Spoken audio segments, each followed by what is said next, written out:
दोस्तों ये स्टार्टिंग की वीडियो देखकर आप लोगों को कैसा लगा?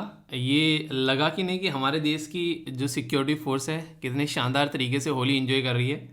पर लेकिन कल एक मैसेज आया इंस्टाग्राम पे, एक एसएलवी फैमिली मेम्बर जो है पुलिस में है, तो उनके द्वारा बड़ी ही लंबी सी एक स्टोरी लिखी गई, एक पर्सनल नोट लिखा गया, उसमें कई सारी बातें बोली। तो मुझे बड़ा एक डिफरेंट से लगा सोचने में कि जैसे जैसे हम लोग बड़े होते जाते हैं हम लोग अपनी रेस्पॉन्सिबिलिटी समझते जाते हैं। उसने लिखा कि सर मैं पुलिस में हूँ और हमारी जो होली होती है वो तब होती है जब सब अपनी होली सेलिब्रेट कर लेते हैं। होली वाले दिन जो है हमारी ड्यूटी रहती है ताकि हम लोग चीज़ों को जो है वो मैनेज कर सकें। तो ये चीज़ें आप लोग यहाँ पर देख सकते हैं, ये आप लोगों को हर जगह देखने को मिलता है। यानी कि एक तरीके से अगर आप लोग घर में पेरेंट्स देखेंगे तो उनकी भी ये रिस्पॉन्सिबिलिटी रहती है पहले कि आप लोग अपनी लाइफ को थोड़ा सा एंजॉय कर लो, कंफर्टेबल फील हो जाओ। उसके बाद में वो अपनी ज़िंदगी को काउंट करना स्टार्ट करते हैं, अपनी पूरी की पूरी ज़िंदगी जो होते हैं वो आप लोगों के पीछे लगाते हैं ताकि आप लोग जो है अपनी ज़िंदगी को शानदार तरीके से एंजॉय कर पाओ। है कि नहीं ऐसा? आप लोग खुद देखो, वो भले ही अपने कपड़े ना खरीदे, भले ही अपने बहुत लंबे समय तक जूते ना खरीदे, या कोई भी ऐसी चीज़ जो उनकी रिक्वायरमेंट की है उसको पोस्टपोन करते रहते हैं कि हमारे बच्चे खरीदते रहें। ये रियलिटी में आप लोगों को पेरेंट्स की चीज़ें देखने को मिलेगी। एक पर्टिकुलर कोटेशन भी मैंने शेयर की थी कि एक बच्चा कहता है कि सर पापा मुझे नया स्वेटर दिला दो, तो पापा बड़े ही धीमे शब्दों में, दबे दबे शब्दों में कहता है तो बेटा क्या तुम्हारा पुराने वाला अब मैं पहन लूँ? तो ये वाली चीज़ें आप लोगों को यहाँ पर देखने को मिलती हैं। तो ये कहीं ना कहीं अपने ही आप में बहुत कुछ कहकर जाती हैं कि आप लोगों को अपने गोल की तरफ जो है वो लगे रहना चाहिए, और सही तरीके से जब तक आप लोगों की मुट्ठी में गोल ना हो तब तक आप लोगों को रुकना नहीं चाहिए। एक और इम्पोर्टेंट बात यार, यहाँ पर कई बार आप लोगों ने नॉर्मली ये चीज़ें फील भी की होंगी कि बहुत सारी, अगर आप लोग देखोगे आज के डेट में सोसाइटी में जो लोग हैं आसपास में, वो खासकर जो आप लोग बहुत ही ऐसे लोग हैं जो आप लोगों के परिवार के अलावा, वो हमेशा आप लोगों की टांग खींचते हुए नजर आएंगे, आप लोग कभी भी सही सलाह देते हुए नजर नहीं आएंगे। तो कई सारे भी इस तरीके के मेल आते हैं मेरे पास में। एक बच्चे ने बड़ी ही अटपटी सी बात बोली, बोला कि सर अभी एक दोस्त था मेरा, तो उसका सिलेक्शन हुआ, तो यहाँ पर जैसे ही सिलेक्शन हुआ तो मतलब नहीं एक तरीके से मिठाई लेकर जाते हैं किसी के घर में, तो कह रहा है मिठाई लेकर गए, तो जैसे वो मिठाई दे के निकला वहाँ से तो ये बैठा हुआ था, तो कह रहा है कि वहाँ पे वो देने लगे कि ऐसे ऐसे को भी सिलेक्शन हो गया, आ गए मिठाई खिलाने। ये रियलिटी है। अगर आप लोगों का सिलेक्शन होता है कल को और अपने पड़ोस में मिठाई खिलाने आप लोग जाते हो किसी को, तो वो कहने के लिए थोड़ी देर के लिए मुंह पे खुश होंगे, उसके बाद में कहेंगे देखो ऐसे ऐसे का भी सिलेक्शन हो गया। तो अब आप लोग देखो यार, इन रियलिटी में अगर चीज़ों को आप लोग ढंग से अंडरस्टैंड करोगे तो आप लोगों के पेरेंट्स या दो जो घर वाले हैं आप लोग के भाई बहन, या एक दो दोस्त वगैरह, दोस्त भी हालांकि आप लोग समझ सकते हो, रियलिटी में आप लोगों को ये है कि हर एक इंसान जो है वो आप लोगों से चिढ़ता हुआ नजर आएगा। ठीक है, तो ये फैक्ट है। तो आप लोगों को ये चीज़ देखनी है कि ज़िंदगी में हमेशा कोशिश ऐसी करनी है कि कम से कम एटलीस्ट आप लोगों को वो इंसान नहीं बनना है। अगर कोई अच्छा काम कर रहा है तो उसको अप्रिशिएट करना है हमेशा। ओके, तो ये बात ध्यान रखना और अच्छे से अपनी होली सेलिब्रेट करना शानदार तरीके से। पर थोड़ा सा ध्यान रखना तबीयत डाउन ना हो, पानी वानी जो भी इस्तेमाल करना है इस तरीके से करना कि तबीयत ख़राब ना हो, क्योंकि मौसम चेंज हो रहा है और खांसी अब तक तो मेरी गई नहीं तो आप लोग भी अपना ध्यान रखिएगा। बड़ी ही प्यारी बात बोली गई है, जब बोला जा रहा है कि जब कोई काम नहीं कर रहे हो तो घड़ी की तरफ देखो, और जब कोई काम कर रहे हो तो घड़ी की तरफ को मत देखो। यानी कि जब कोई काम नहीं कर रहे हो तो घड़ी की तरफ को इसलिए देखो क्योंकि टाइम जो है वो वेस्ट हो रहा है, आप लोगों को टाइम वेस्ट नहीं करना चाहिए। और जब कोई काम नहीं कर रहे हो, जब कोई काम कर रहे हो तो उस टाइम पर उसमें उतना डूब जाओ कि घड़ी आप लोगों को याद भी नहीं आनी चाहिए, आप लोगों को पता भी नहीं चलना चाहिए कि कब कितना टाइम जो है वो निकल गया है। तो ये फैक्ट है ज़िंदगी में, अगर आप लोग रियलिटी में अपनी लाइफ को एक सही डायरेक्शन में लेकर चलना चाहते हैं तो। ठीक है, तो बड़ी ही प्यारी सी ये कोटेशन लगी, ज़िंदगी में इंप्लीमेंट करना। और कैसा रहा कल का आप लोगों का दिन, और आज का दिन कैसे आप लोग एंजॉय करने वाले हो, ये आप लोग जरूर बताना। किस तरीके से आज के दिन को आप लोग लेकर चलने वाले हो, किस तरीके से आप लोगों ने डिसाइड किया कि शाम को चल के होली खेलेंगे, अपना अच्छे से स्टार्टिंग में जो है पढ़ाई कर लेंगे।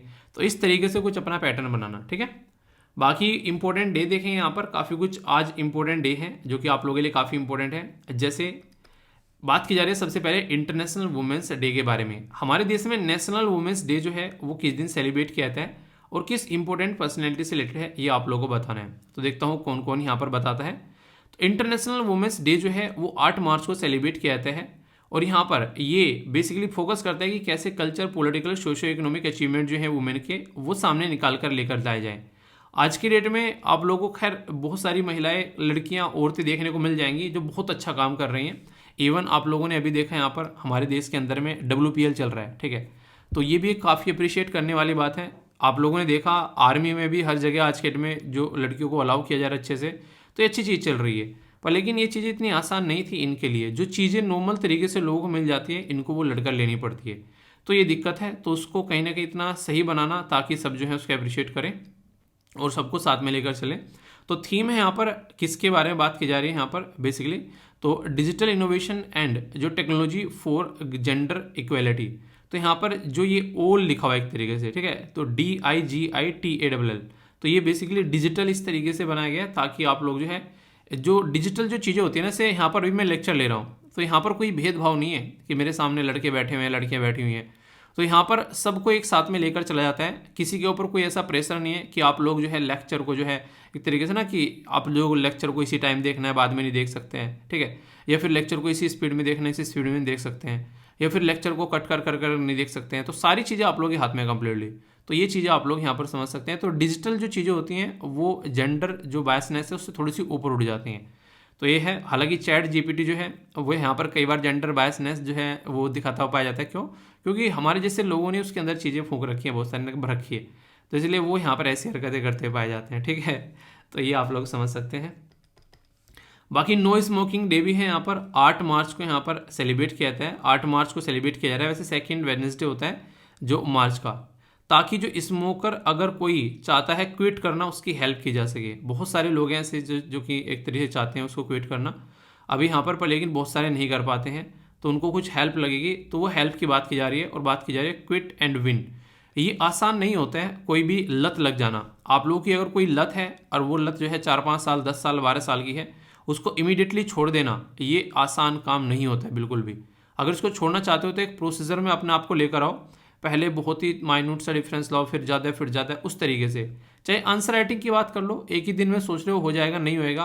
कोई क्वेश्चन प्रैक्टिस की टॉपिक को पढ़ने की आपकी सिटिंग अगर ज़्यादा नहीं है, आप लोग 2 घंटे बैठ पाते हो, ठीक है, आप लोग चाहते हो कि यार ये 8 घंटे बैठना है, तो डेली 15-15 मिनट बढ़ाना स्टार्ट कर दो। आप लोग देखो, देखते ही देखते 3-4 दिन के अंदर में 1 घंटा बढ़ जाएगा।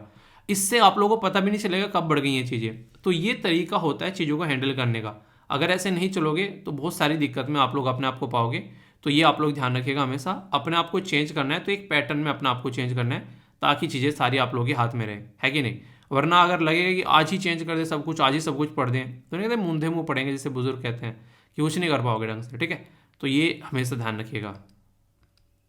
दोस्तों एक छोटी सी और बात, जो भी आप लोग मुझे रिज्यूमे सेंड कर रहे हो, चाहे वो किसी भी चीज़ के लिए हो, चाहे वो टीचिंग के लिए हो, चाहे वो एडिटिंग के लिए हो, चाहे वो वीडियो एडिटर के लिए हो, मतलब उसमें अपना एक्सपीरियंस जरूर लिखा करो यार। बहुत सारे बच्चे जो हैं उसको बेसिकली सेंड कर रहे हैं, बहुत सारे लोग सेंड कर रहे हैं, उसमें एक्सपीरियंस नहीं लिख रहे हैं कि आप लोगों ने ये किया है। अपना कोई सैंपल अगर अटैच करके भेज दो तो और भी अच्छा रहेगा। या मुझे किसी की ज़रूरत है या फिर मुझे किसी को आप लोग को जॉब के लिए रिकमेंड करना है, तो इस बात का आप लोग ध्यान रखिए, ठीक है। कोई टीचर है तो वो बताए कि किस किस फील्ड में उसका एक्सपीरियंस है, कहाँ कहाँ पर उसने पढ़ाया। वीडियो एडिटिंग अगर जानते हैं, ऐसे शॉर्ट्स एडिट करने वाले कई भेज रहे हैं कि हमने एडिट किया, तो एक शॉर्ट्स लगा के भेज दो यार छोटी सी, ताकि मैं भी देख लूँ कैसी शॉर्ट्स एडिट आप लोग कर रहे हो। तो अपना एक्सपीरियंस जरूर बताओ वहाँ पर थोड़ा सा, ताकि अगर कोई मेरे से पूछता है कि यार किसी को जानते हो क्या, तो मैं आप लोग का जो रिज्यूमे फॉरवर्ड कर सकूँ, या फिर मुझे ज़रूरत पड़े आगे आने वाले टाइम में तो मुझे पता रहे कि अच्छा ये हैं, इनसे हम लोग कनेक्ट हो सकते हैं। तो इस तरीके से आप लोग समझ सकते हैं। तो एक्सपीरियंस लिखो, और अगर कुछ एक्सपीरियंस अटैच भी कर सकते हो तो उससे अच्छी बात ही नहीं है, ठीक है। ताकि इमीडिएटली कैसे, ऐसे क्या होता है जैसे किसी का भी अगर सामने रहता है इमीडिएटली कि अच्छा उसका देखा यार काम, तो तुरंत 1 मिनट में सामने वाले को रेफर कर दिया, फिर उससे बातें कर लो। अगर आप लोगों को लग रहा है कि जितना आप लोगों को बेसिकली रेम्यूनरेशन चाहिए सामने वाला दे रहा है, तो फिर उसको जरा सी देर में आगे हो जाता है। पर लेकिन पहले मांगो एक्सपीरियंस और फिर वो चीज़ें, तो थोड़ा सा अटपटा लगता है, ठीक है। तो ये बात आप लोग उसके ऊपर रिज्यूमे लिख दिया करो सब्जेक्ट में, ताकि जब मैं सर्च भी करूँ रिज्यूमे पर्टिकुलर जॉब के लिए, किस पर्टिकुलर जॉब के लिए, ताकि उससे मुझे आसानी रहे। तो कई सारे बच्चों को भी यहाँ पर रेफ़र किया, पर लेकिन उन्होंने अभी यहाँ पर ये चीज़ देखने को मिली ना, तो उसमें एक्सपीरियंस था, तो फिर ये दिक्कत होती है बार बार, ठीक है। तो ये बात ध्यान रखिएगा। बाकी आपको जैसे मैंने बोला था, तो आज का दिन जो बेसिकली मैं यहाँ पर लूँगा, और सारी PDF जो है खासकर जो हिंदू वाली, वो सारी मैं यहाँ पर आप लोगों को प्रोवाइड करा दूंगा, जिससे कि अब आप लोग कोई दिक्कत देखने को नहीं मिले। टेलीग्राम में भी रहेंगे, टेलीग्राम में भी आप लोग उनको एंजॉय कर सकते हो बिना किसी टेंशन के, पर यहाँ पर आप लोगों को सिस्टमेटिक वे मिल जाएंगे। टेलीग्राम में सर्च करने में दिक्कत होती है। अगर टेलीग्राम पर भी कनेक्ट रहिए, क्योंकि टेलीग्राम पर भी नोटिफिकेशन वगैरह सारी चीज़ें आती हैं, तो ऐसा नहीं कि वहाँ पर कनेक्ट नहीं रहना है। पर यहाँ पर अगर कभी भी आप लोग किसी भी टाइम जाओ, अपना आराम से यहाँ पर अपनी चीज़ जो है वो सेटल आप लोग कर सकते हो, तो इसलिए यहाँ पर बोल रहा हूँ मैं। दूसरा मैंने बोला था कि होली के बाद से आप लोगों के 2 सब्जेक्ट स्टार्ट हो जाएंगे, तो ये आप लोगों को 2 सब्जेक्ट देखने को मिलेंगे, और रेगुलरली 2 वीडियो आप लोगों को यहाँ पर देखने को मिला करेगी। एक वीडियो मॉर्निंग में 11 बजे आया करेगी, और दूसरी वीडियो जो है वो इवनिंग में 5 बजे आया करेगी, ठीक है। तो दोनों वीडियो के लिए अपना टाइम ड्यूरेशन सेट कर लेना। कई सारे बच्चे पूछ रहे थे कि सर टाइम टेबल बनाने में थोड़ा सा सहूलियत हो जाएगी अगर बता दो, तो 11 बजे और 5 बजे के हिसाब से आप लोग सेट रखना। 2 वीडियो रेगुलरली आप लोगों को देखने को मिला करेगी, जिसमें फटाफट जो है वो चीज़ें सारी कवर कराई जाएगी, क्योंकि मैंने बोला था कि सिलेबस सिस्टमेटिक में सारा आप लोगों को कवर कराया जाएगा। तो दूसरे भी सब्जेक्ट आप लोगों को पैरेलल में अभी यहाँ पर चलते हुए नजर आएंगे, ताकि कोई दिक्कत देखने को न मिले। टेस्ट सीरीज को मैं थोड़ा सा पोस्टपोन कर रहा हूँ, क्योंकि थोड़ा सा सिलेबस अच्छे से कवर हो जाएगा, उसके बाद में फिर टेस्ट सीरीज जो है उसको लगाना स्टार्ट करेंगे। तो जो मैंने अभी बोला था कि 12 तारीख को जो टेस्ट सीरीज के बारे में, तो हो सकता है उसको 19 को कर देंगे, ताकि आप लोगों को सिस्टमेटिक वे में थोड़ा सा अच्छा सा मटेरियल भी कवर हो जाए, और जब टेस्ट सीरीज प्रैक्टिस करो तो और अच्छे से आप लोग उसको प्रैक्टिस कर पाओ। ठीक है, तो ये 2-3 चीज़ें थी, पर लेकिन ये जो मैंने बोला है यहाँ पर एक्सपीरियंस वाला, ये जरूर आप लोग ध्यान रखिएगा। ठीक है, आज जो आर्टिकल रखे हैं वो इस तरीके से आर्टिकल रखे हैं ताकि जो आप लोगों को थोड़ा सा रिवीजन भी हो जाए, ताकि अगर आप लोग एक तरीके से ना ज़्यादा दिक्कत भी ना हो, अगर कल को आज कोई ज़्यादा वीडियो अगर नहीं तरीके से कोई मिस कर देता है, तो उस तरीके से थोड़ा सा रिवीजन आप लोगों का करने की कोशिश की जा रही है। अभी कई सारे बच्चे बोले थे कि सर वीडियो में थोड़ा सा चेंज आया है, तो वो इस वजह से आया, आप लोगों को पता है यार, साइड में ऐप जो है स्टार्टिंग में जब चीज़ें स्टार्ट होती हैं तो वहाँ पर टाइम लगता है। तो जो भी आप लोगों की चीज़ें अभी, जैसे कि मैं बेस्ट क्वेश्चन नहीं ऐड कर पा रहा, कई बार इंपॉर्टेंट पर्सनैलिटी नहीं ऐड कर पा रहा, छोटी छोटी न्यूज़ नहीं ऐड कर पा रहा था, तो वो भी आप लोगों की कल से जो है सिस्टमेटिक में सारी चीज़ें स्टार्ट हो जाएंगी। ठीक है, तो उसको अब उसी तरीके से स्टार्ट करें, क्योंकि अब सारी चीज़ें यहाँ पर सेटल हो चुकी हैं। तो इससे अब आप लोगों की जो भी चीज़ें चल रही थी और बेहतरीन तरीके से आप लोगों को आगे आने वाले टाइम में मिलती हुई यहाँ पर नजर आएंगी। बस थोड़ा सा पेशेंस रखा करो, क्योंकि कई बार होती हैं ऐसी चीज़ें कि टाइम लगता है, उस थोड़ी सी होती हैं इधर उधर, और उसके बाद में सारी चीज़ें सुधर जाती हैं। ठीक है, तो सारी चीज़ें अब आप लोगों को पैटर्न में देखने को मिलेगी, और हर एक चीज़ आप लोग इंजॉय भी करते हुए नजर आओगी। तो इस चीज़ को अच्छे से करेंगे लेके। आज थोड़ा सा रिवीजन कर लेते हैं अच्छे से, क्योंकि आज अपनी जो फेस्टिवल भी सेलिब्रेट कर रहे हो और अच्छे से रिवीजन भी होगा, पर जो टॉपिक है रिवीजन के वो बड़े शानदार हैं। ठीक है, तो उसको एक को भी छोड़ना मत, क्योंकि अगर देखना कि कितनी चीज़ें याद हैं आप लोगों को, अगर आप लोगों ने पढ़ रखी हैं तो क्या क्वेश्चन सोल्व कर पा रहे हो, तो वो चीज़ें आप लोगों को देखनी है। इससे पता चलता है कितने अच्छे से आप लोगों ने चीज़ें पढ़ रखी हैं। ठीक है, कोई टॉपिक जब मैं आप लोगों से डिस्कस करता हूं, उसमें यूपीएससी का क्वेश्चन भी जब आ जाए तो उसके ऊपर 4 चांद लग जाते हैं, ये तो आप लोगों को बताइए। और बाकी कुछ क्वेश्चन ऐसे भी हैं जो मैं आप लोगों को बताऊंगा, खासकर जो दूसरे एग्जाम्स में पूछे जा चुके हैं, तो उसके बारे में थोड़ी सी आप लोगों से बातें करूंगा। तो बहुत ही बेहतरीन तरीका टॉपिक रहने वाला है, अच्छे से इंजॉय करते हैं, डिस्कस करते हैं अच्छे से। तो ध्यान से सुनिएगा, उन्हें कहते हैं टकटकी लगाकर सुनिएगा, ताकि क्वेश्चन पूछूं तो आप लोगों को मजा आए, वाह यार कितना शानदार टॉपिक था। ठीक है, आप लोग आंसर दोगे तभी तो कॉन्फिडेंस आएगा। अभी हुआ क्या, राज्यसभा के अंदर डिस्कस किया गया प्राइवेट मेंबर बिल, और बात की जा रही है राइट टू हेल्थ के बारे में। राइट टू हेल्थ मतलब जिस तरीके से आप लोगों को पता है ना, राइट टू एजुकेशन के बारे में। राइट टू एजुकेशन के बारे में बच्चों के लिए पता है आप लोगों को, कहां से कहां तक, 6 से लेकर 14 साल के बच्चों को राइट टू एजुकेशन दिया गया। हमारे संविधान में 86वां अमेंडमेंट किया गया, यानी कि 86 कब किया गया, 2002 में किया गया। इसके तहत क्या किया गया, इसके तहत पार्ट 3 में एक पर्टिकुलर आर्टिकल है, जो कि है आर्टिकल 21 फंडामेंटल राइट में, उसके अंदर अमेंडमेंट करके आर्टिकल 21A लगा दिया, और इसके तहत राइट मिल गया आप लोगों को मतलब 6 से लेकर 14 साल के बच्चों को, कि उनको एजुकेशन मिले तो उसमें कोई भी ज्यादा इंटरफेयर न करे, वो अपनी एजुकेशन उनकी अगर उन तक न पहुंचाया जाए तो डायरेक्ट कोर्ट जा सकते हैं, ऐसा अधिकार यहां पर मिल गया, क्योंकि फंडामेंटल राइट बन गया। सोचो कल को कोई इंसान बीमार है और यहां पर उसको इलाज नहीं मिल रहा है, उसको इलाज देने से मना कर दिया, तो आप लोग कोर्ट में जा सकते हो डायरेक्ट यहां पर, और आप लोगों को अधिकार है कि जिस भी राज्य के अंदर आप लोग रहते हैं, स्टेट गवर्नमेंट की रेस्पॉन्सिबिलिटी यहां पर लाई जाए कि वो यहां पर कम से कम एटलीस्ट मिनिमम हेल्थ सर्विस तो यहां पर लोगों को प्रोवाइड कराए, ताकि वो अच्छे से अपनी लाइफ को एंजॉय कर सकें। और फिर से यहां पर मैं वही बात बोलूंगा कि अगर बात करते हैं आर्टिकल 21 के बारे में, ठीक है, तो वो एक तरीके से राइट टू प्राइवेसी के बारे में आप लोगों से बात करते हैं, ठीक है, राइट टू लाइफ के बारे में आप लोगों से बात करते हैं। तो वहीं से ही आप लोग यहां पर बोल सकते हैं, जब हेल्थ के बारे में बात करते हैं तो वो भी आर्टिकल 21 से ही निकल कर आता है, और यहीं से ही आप लोगों का नेशनल ग्रीन ट्रिब्यूनल निकल कर आता है, जो कि बहुत ही इंपॉर्टेंट टॉपिक है। क्यों? क्योंकि वो इन्वायरमेंट को प्रोटेक्ट करने की बात करते हैं, यानी कि जिस वातावरण में हम लोग रहते हैं उस वातावरण को प्रोटेक्ट करने के लिए, यानी कि उसको सहज रखने के लिए एक कानून के थ्रू एक कोड आप लोगों को देखने को मिलेगा। अगर कोई भी मैटर है तो उसमें जाकर आप लोग डिस्कस कर सकते हैं, तो वो भी आर्टिकल 21 के अंदर ही आता है। तो इतनी इंपॉर्टेंट चीज आप लोगों को यहां पर देखने को मिलेगी। तो यहां पर आप लोग समझ सकते हैं, हेल्थ से रिलेटेड यहां पर जब बिल लाया गया तो ये एक प्राइवेट मेंबर बिल था, तो इसके बारे में कई सारी बातें मैं आप लोगों को बताऊंगा। पहले थोड़ा सा राइट टू हेल्थ के बारे में आप लोगों को बता देता हूं, जिस चीज से रिलेटेड यहां पर ये बिल था, फिर इसके बाद में आप लोगों को प्राइवेट मेंबर के बारे में हम लोग बात करेंगे, ठीक है। तो यानी कि आप लोग बोल सकते हैं एक ही टॉपिक के अंदर 2 टॉपिक आप लोग यहां पर हो गए, ठीक है। तो इस तरीके से समझ सकते हैं, हेल्थ एक अलग इशू है और प्राइवेट मेंबर जो है वो एक अलग इशू हो गया।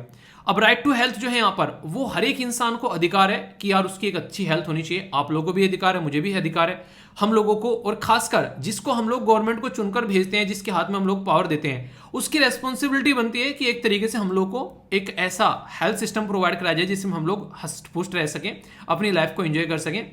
तो हेल्थ प्रोटेक्शन हर लेवल पर यहाँ पर होनी चाहिए। तो इसके बारे में यहाँ पर बातें देखने को मिलती हैं, और मैं हवा में नहीं बोल रहा हूं, इससे रिलेटेड आप लोगों को कई सारे प्रोविजन देखने को मिलेंगे हमारे संविधान के अंदर में।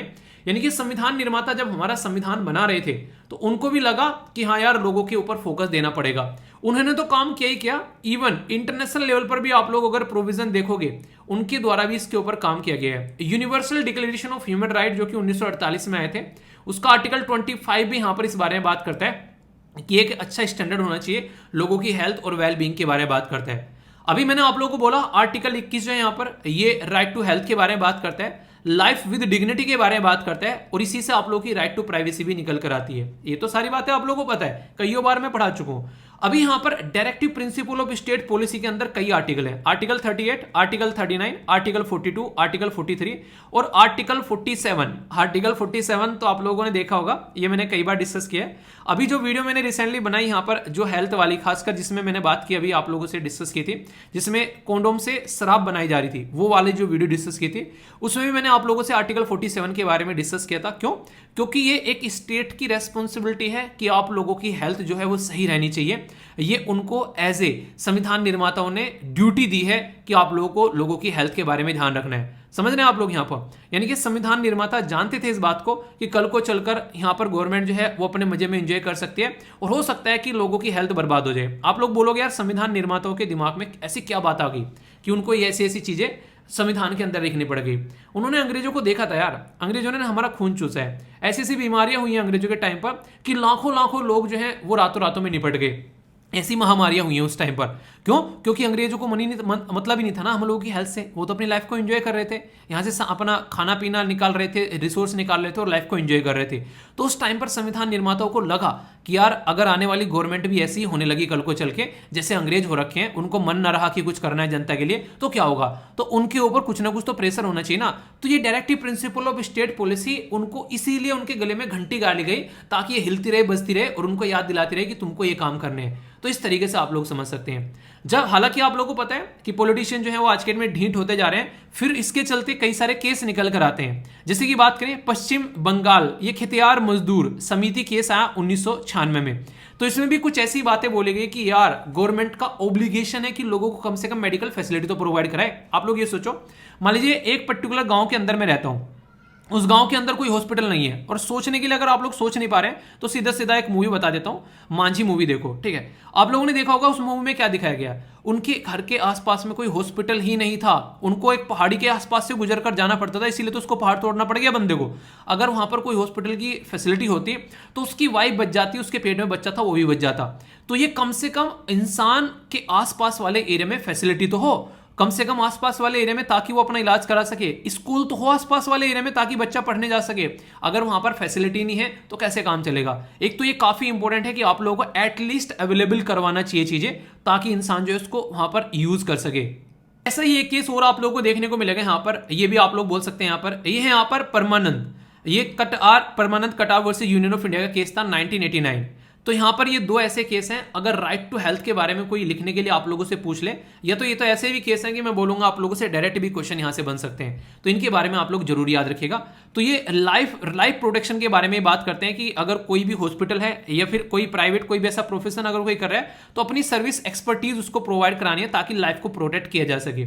तो ये एक ऐसा बिल लाने की कोशिश की जा रही है क्योंकि हमारे देश में कोई भी ऐसा बिल नहीं है। और इंटरेस्टिंग चीज यहां पर ये है, अगर आप लोग सस्टेनेबल डेवलपमेंट गोल में जाएंगे, जो कि टोटल मिलाकर 17 ऐसे गोल हैं जो कि दुनिया को सुधारने की बात करते हैं, इसके अंदर 169 टारगेट हैं। और मैंने आप लोगों को जब 169 टारगेट में थे, जब टारगेट नंबर 3 मैंने आप लोगों से डिस्कस किया था तो उसमें बताया था कि यूनिवर्सल हेल्थ कवरेज के बारे में भी बात की जाती है इस पर्टिकुलर गोल के अंदर में। तो ये जो गोल है इसको एक्सपेंड करने की बात की जा रही है ताकि सिचुएशन को हैंडल किया जा सके और सुधारा जा सके। अगर ऐसा रहा तो लोग जो है अपनी लाइफ को प्रोटेक्ट कर पाएंगे और सही तरीके से चीजों को आगे लेकर चल पाएंगे। इससे फायदा क्या होगा? एक तो right based health care service मिलेगी। इसका फायदा क्या, आप लोग सोचने की कोशिश करिए। एक इंसान कह रहा है कि मुझे ये हेल्थ सर्विस दो, सामने वाला बोलेगा किस बेस पर तुमको हेल्थ सर्विस दें, ठीक है? नहीं देते तुमको हेल्थ सर्विस, जाओ यहाँ पर। ये एक तरीके से आप लोगों को अधिकार नहीं है, आप लोग उससे मांग रहे हो। पर लेकिन सोचो, आप लोग बोलो कि मेरा अधिकार है भाई साहब, तुझे हेल्थ सर्विस देनी ही देनी पड़ेगी, वरना कोर्ट में जा रहा हूं, वो 1 मिनट में अपनी पैंट गीली कर देगा। क्यों? क्योंकि आप लोगों के फंडामेंटल राइट बन गया है, आप लोगों को अधिकार मिल गया है, तो आप लोगों को कोई डिनाई नहीं कर सकता है। तो ये होता है अधिकार देने वाली बात। जब तक अधिकार नहीं है तब तक तो कोई कुछ भी बोल देगा, ठीक है। ये बिल्कुल ऐसे ही है जैसे खाना खाने जाते हैं ना, पैसे देकर, पैसे दे रखे हैं तो भाई साहब खाना खा के जाएंगे अब यहाँ से, ठीक है। फ्री में नहीं खा रहे हैं, फ्री में तो एक बार को बोल देगा इंसान की नहीं खिला रहा, अब चल भाग यहाँ से। पर लेकिन जब पैसे दे दिए हैं तो फिर कौन बोल देगा भाई। तो इसलिए कहते हैं कि हेल्थ और एजुकेशन जो है वो एक अफोर्डेबल प्राइस पर यहां पर मिलनी चाहिए। तो राइट बेस्ड हेल्थ सर्विस, इसी के साथ में एक्सेस होनी चाहिए। चलिए अवेलेबल तो है वहां पर उस एरिया में कि हाँ यहाँ पर हॉस्पिटल है, पता चला उसमें 1 करोड़ रुपए मांग रहे हैं फीस, चला जाएगा कोई इंसान गरीब? अरे वो अपनी किडनी बेच देगा, अपनी सारी जमीन जायदाद बेच देगा, तब भी नहीं इलाज करवाएगा। तो आउट ऑफ पॉकेट एक्सपेंडिचर जो है वो रिड्यूस होना चाहिए। ये काफी इंटरेस्टिंग टर्म है, आउट ऑफ पॉकेट एक्सपेंडिचर, यानी कि अपनी जेब से खर्चा कर कर खुद अपना इलाज करवाना, वो कम होना चाहिए, तभी जाकर सिचुएशन जो है वो सुधरेगी। तो इसके चलते यहां पर कई सारी दिक्कतें देखने को मिलती है जिसके ऊपर काम करना चाहिए, जैसे lack of primary health care service. आसपास वाले एरिया में देखने को मिलती है, गांव में मुझे अभी याद है, अगर आप लोग अपने भी गांव में देखोगे प्रॉपर वहां पर गोलियां तक नहीं मिलती हैं, ठीक है। कई बार पुरानी गोलियां पड़ी रहती हैं, डॉक्टर कभी टाइम पर नहीं आता है वहां पर। क्यों? क्योंकि फंडिंग ही नहीं आ रही है, उनके पास भी दिक्कत नहीं, उनके पास उनकी भी गलती नहीं बेचारोगे, वो बोलते हैं कि भाई साहब ऊपर से नहीं आता, हम लोग क्या कर लें, ठीक है। तो इसके चलते काफी दिक्कतें देखने को मिलती है पब्लिक जो हेल्थ सिस्टम के अंदर में, तो लोगों को मजबूरन प्राइवेट के अंदर जाना पड़ता है। इसके चलते वो एक और काफी खतरनाक दिक्कत है, यहां पर डॉक्टर का पॉपुलेशन से रेशो, WHO का मानना यह है कि 1:1000 होना चाहिए, यानी कि हर 1000 लोगों के ऊपर एक डॉक्टर होना चाहिए। पर लेकिन आप लोगों को इंडिया के अंदर देखने को मिलेगा मोटे मोटे तौर पर हर 1500 लोगों पर एक डॉक्टर है, यानी कि एक तरीके से बोला जाए तो डॉक्टर के ऊपर भी बर्डन है। और 15 फाइनेंस कमीशन के द्वारा बोला गया था कि आज की डेट में हेल्थ जो है वो एक इतना बड़ा टॉपिक बन चुका है, और कोविड-19 ने तो सबके चक्षु खोल दिए। कोविड-19 ने तो सबको सुधार दिया है कि हेल्थ के ऊपर फोकस देकर नहीं चलोगे तो कोई महामारी आएगी और आप लोगों को घुटने पर गिरा कर जाएगी। तो इसलिए बोलता हूं कि यहां पर, इसलिए बोला 15 फाइनेंस कमीशन ने कि भाई साहब एक सलाह दे रहा हूं, दे तो फ्री में रहा हूं, क्योंकि आप लोग मानते नहीं हो, पर मान लोगे तो आप लोग सुधर जाओगे। तो 15 फाइनेंस कमीशन गवर्नमेंट के पास में गया, गवर्नमेंट ने बोला कान में बताना, सबको मत बताना। क्यों? क्योंकि सबको बताओगे तो फिर वो कहेंगे कि 15 फाइनेंस कमीशन ने बताया था और तुमने इंप्लीमेंट नहीं किया। 15 फाइनेंस कमीशन कहने लगा भाई साहब जोर जोर के चिल्ला चिल्ला के बताऊंगा, क्योंकि कान में बता दे तो तुम्हारे कान पे जू नहीं चलेगी, तुम इसको इंप्लीमेंट ही नहीं करोगे। तो उसने साफ साफ चिल्ला चिल्ला के बोला कि भाई साहब स्टेट लिस्ट में से निकाल के हेल्थ के सब्जेक्ट को कॉन्करेंट लिस्ट में डाल दो, ताकि रेस्पॉन्सिबिलिटी बन जाए सेंटर और स्टेट गवर्नमेंट दोनों की कि हेल्थ के ऊपर दोनों को फोकस देना है। कोविड-19 के टाइम पे याद है आप लोगों को, सेंट्रल गवर्नमेंट ने पल्ला झाड़ लिया था साफ साफ ये बोलकर कि तुम्हारी बीमारी है स्टेट के अंदर, मतलब एक तरीके से स्टेट की लिस्ट में आता है, संविधान में लिस्ट है ना 7वें शेड्यूल के अंदर 3, जो कि यूनियन और स्टेट और कॉन्करेंट। तो सीधा सीधा सेंट्रल गवर्नमेंट ने बोला था कि बीमारी स्टेट के अंदर में, तुम अपने आप थामो, हमसे मत बोलियो, ठीक है। पर लेकिन जब देखने लगे तो इतनी खतरनाक चीज होगी, तब जाकर यहां पर चीजें हुई हैं। याद होगा स्टार्टिंग में दवाइयों के लिए लड़ना पड़ रहा था कि दवाई स्टेट को दे देंगे, स्टेट खरीदे और फिर अपनी जनता को दे जाकर, वो वाली चीजें। तो 15 फाइनेंस कमीशन को समझ में आ गया कि अभी तो एक इंसिडेंट ऐसा हुआ है, फ्यूचर में ऐसा हो सकता है, अभी ये मोंकी पॉक्स आ रहा है, ये भी कुछ ऐसी पॉक्स ही निकाल दे यहां पर, ऐसी कोई कंडीशन बन जाए, तो इसलिए फोकस देने की जरूरत काफी ज्यादा है, ठीक है। और बात करें यहां पर शॉर्टेज कहां पर है चीजों की, तो हर एक लेवल पर आप लोगों को देखने को मिलेगी, पर एक तरीके से पीपल पर डॉक्टर की बात यहां पर की जा रही है। शॉर्टेज तमिलनाडु के अंदर, दिल्ली के अंदर, कर्नाटका, केरला, गोवा, हर जगह देखने को मिलेगी भाई साहब। झारखंड, हरियाणा, यानी कि ये तो बेस्ट स्टेट है जहां पर शॉर्टेज यहां पर भी है, ठीक है, जो कि तमिलनाडु सबसे बेस्ट है, दिल्ली, कर्नाटका, केरला, गोवा, पर लेकिन शॉर्टेज यहां पर भी है डॉक्टरों की। पर लेकिन अगर जाओगे ऐसे राज्य जहां पर कहानी खराब है, तो झारखंड, हरियाणा, छत्तीसगढ़, एक तरीके से उत्तर प्रदेश, बिहार और हिमाचल प्रदेश, यहां पर तो बेइंतहा है, यानी कि ये तो ऊपर से टॉपर है और ये नीचे से टॉपर है। अब इससे आप लोग अंदाजा लगा सकते हैं कि हेल्थ की सर्विस कैसी है। तो ये है पूरा एक टॉपिक जिसमें बात की जा रही है हेल्थ के बारे में, तो कोई भी कंफ्यूजन नहीं होना चाहिए। इसका कॉन्स्टिट्यूशनल एंगल भी बता दिया, सिग्निफिकेंस क्या है, चैलेंज क्या है, वो भी आप लोगों को मैंने बता दिया। 15 फाइनेंस कमीशन क्या कह रहा है, डॉक्टर से पॉपुलेशन रेशो क्या होना चाहिए, कौन कौन से राज्य सही में और कौन कौन से बेकार है, वो भी आप लोगों को बता दिया। तो ये पूरा एक टॉपिक आप लोगों का यहाँ पर कवर हो गया, ठीक है। अब इसी के अंदर नेक्स्ट टॉपिक की ओर चलता हूं, वो एक सेपरेट टॉपिक है, पूरा इसी तरीके से मैं उसको डिस्कस भी करने वाला हूं, तो अच्छे से सुनिएगा, कोई भी माइंड में कंफ्यूजन नहीं होना चाहिए।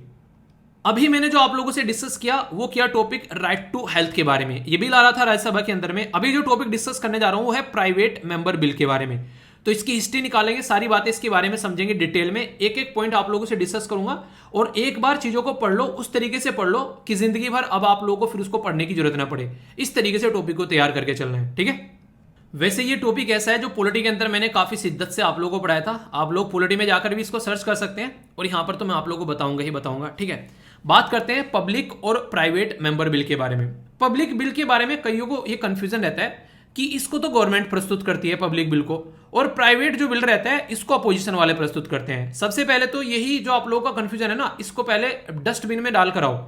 ऐसा बिल्कुल भी नहीं है। प्राइवेट मेंबर बिल जो है वो बिल कहलाता है जिसको मिनिस्टर, यानी कि अगर मान लीजिए आज की डेट में मिनिस्टर कौन है, बेसिकली होम मिनिस्टर, वो है हमारे जो है बेसिकली अमित शाह जी। उनकी मिनिस्ट्री का कोई बिल अगर उनके अलावा छोड़कर कोई और प्रस्तुत करे तो वो प्राइवेट मेंबर की कैटेगरी में आएगा, इवन चाहे गवर्नमेंट का भी कोई यहां पर नुमाइंदा आकर को उसको प्रस्तुत क्यों ना करे। यानी कि ये बोला जाता है कि अदर देन द मिनिस्टर अगर कोई भी बिल को प्रस्तुत करता है तो वो प्राइवेट बिल माना जाएगा, चाहे वही गवर्नमेंट का ही नुमाइंदा क्यों ना हो। पर लेकिन नॉर्मली आप लोग ऐसा बोल सकते हैं, जब गवर्नमेंट की साइड से कोई बिल आता है तो नॉर्मल सी बात है उसको मिनिस्ट्री प्रस्तुत करेगा, किसी और को क्यों प्रस्तुत करने देंगे वो। तो ये एक नॉर्मल बात होगी। तो नॉर्मली एक ऐसी पैटर्न देखने को मिलता है कि अपोजिशन वाले अक्सर जो होते हैं वो प्राइवेट मेंबर बिल लेकर आते हैं। ठीक है, ये तो इतना तो समझ में आ गया कि वो ऐसा नहीं कि मिनिस्टर ही यहां पर एक तरीके से मिनिस्टर प्रस्तुत ना करे, अपोजिशन वाले ऐसा बिल्कुल नहीं है, कोई भी प्रस्तुत कर सकता है अदर देन मिनिस्टर। एक तो पॉइंट ये हो गया।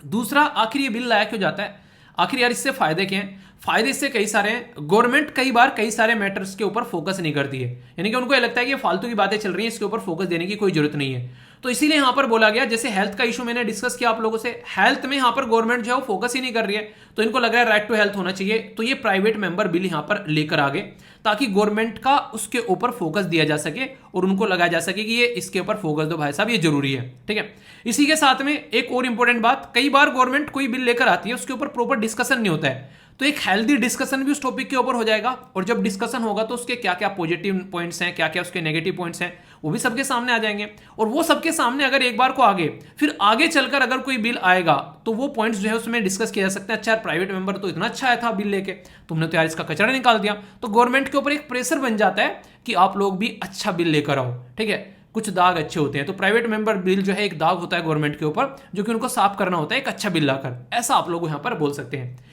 एक और इंटरेस्टिंग बात, आजकल सबसे जो बुरी चीज देखने को मिल रही है वो है एक प्रॉपर पार्लियामेंट्री डेमोक्रेसी नहीं देखने को मिलना।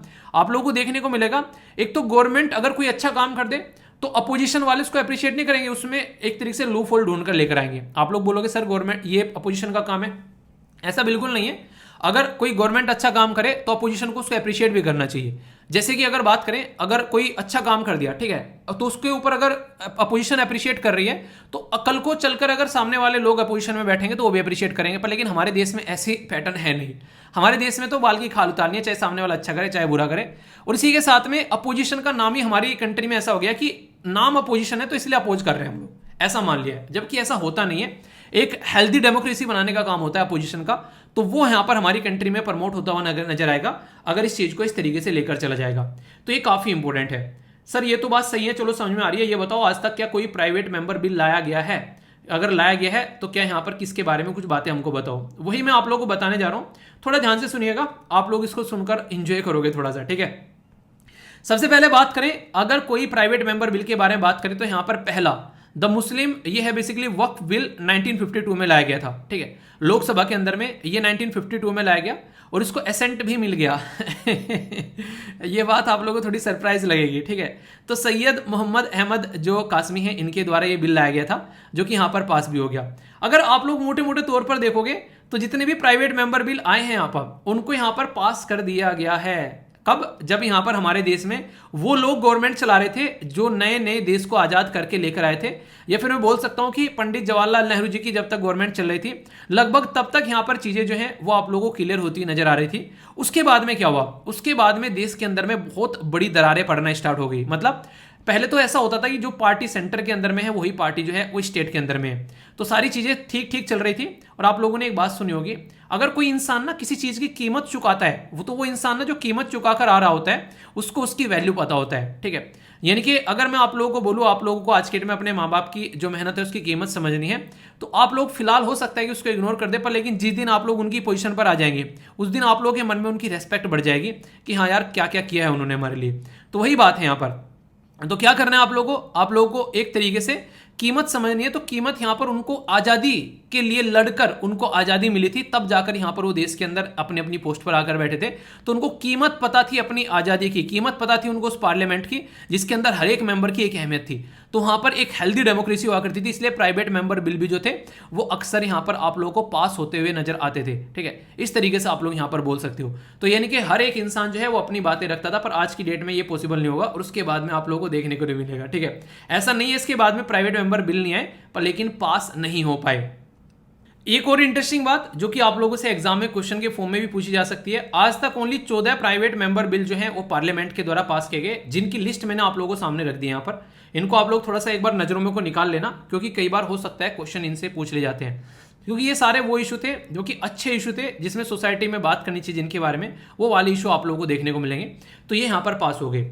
पर लेकिन ऐसा नहीं है कि तब से अब तक यहां पर कोई ऐसे कोई बिल लाए नहीं गए। 13th लोकसभा में 343 लाए गए थे, 17 ओनली डिस्कस किए गए, पास तो होने का कोई सवाल ही नहीं है। 2004 से लेकर 9 तक का अगर बात करें, अटल बिहारी वाजपेयी जी के टाइम पर यहां पर 328 लाए गए, 14 डिस्कस किए गए, पास नहीं। 15th लोकसभा के अंदर भी यहां पर 372 देखने को मिलेंगे, 11 ओनली डिस्कस किए गए। तो यानी कि पास जो थे वो वहीं पर ही हो चुके, यहां पर आकर कोई भी प्राइवेट मेंबर बिल जो है वो पास नहीं हुआ है। तो ये डेटा आप लोगों के सामने है। कुछ और बातें अगर इसके बारे में आप लोग जानना चाहते हैं, सबसे इंपॉर्टेंट बात तो यहां पर मैंने बता दी कि गवर्नमेंट बिल और प्राइवेट मेंबर बिल में क्या है। तो ये तो यहां पर आप लोगों को देखने को मिलेगा introduce behalf of the government, पर इंट्रोड्यूस नॉन मिनिस्टर, यानी कि मिनिस्टर यहां पर नहीं होगा जो इंट्रोड्यूस करेगा। Can be introduce either house, जी हाँ बिल्कुल सही है, दोनों में से किसी भी हाउस में इंट्रोड्यूस किया सकता है दोनों को। और must be passed by both the house to become a law, यानी कि कानून बनाने के लिए दोनों हाउस में से पास होना यहां पर जरूरी है। तो ये भी एक तरीका आप लोग इसके ऊपर एक ऐसी बात बोल सकते हैं कि इसके बिना काम नहीं चलेगा, कि ये तो करना ही करना पड़ेगा। अब कुछ इंटरेस्टिंग बातें मैं आप लोगों के सामने यहां पर बताने जा रहा हूं। डिफरेंस अगर कोई आप लोगों से पूछ बैठे तो ये डिफरेंस मैं आप लोगों को बताऊंगा, ताकि आप लोग इसको लंबे समय तक याद रख पाओ।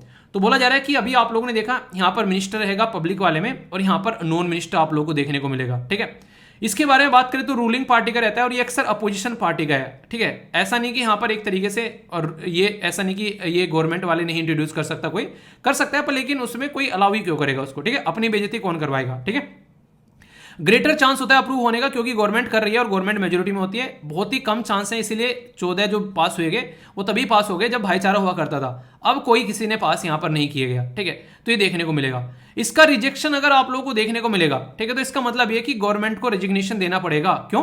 क्योंकि भाई साहब तुम अपना बिल भी पास नहीं करा पा रहे हो, इसका मतलब तुम्हारी मेजोरिटी नहीं है। तो इसका मतलब है कि गवर्नमेंट को अपना तकिया कलाम जो है समेट लेना चाहिए। अब यहां पर क्या होगा, यहां पर दिक्कतें होने वाली हैं कि अगर इसका मतलब है गवर्नमेंट कॉन्फिडेंस में ही नहीं है, तो नो कॉन्फिडेंस मोशन लाया जा सकता है यहां पर। ठीक है, इसका रिजेक्शन हो गया तो कोई बात नहीं, यहां पर और अच्छा डिस्कशन हो गया पार्लियामेंट के अंदर में, गवर्नमेंट को रेजिग्नेशन देने की कोई जरूरत ही नहीं है। ठीक है, तो वो वाली आप लोगों को देखने को मिलेगी।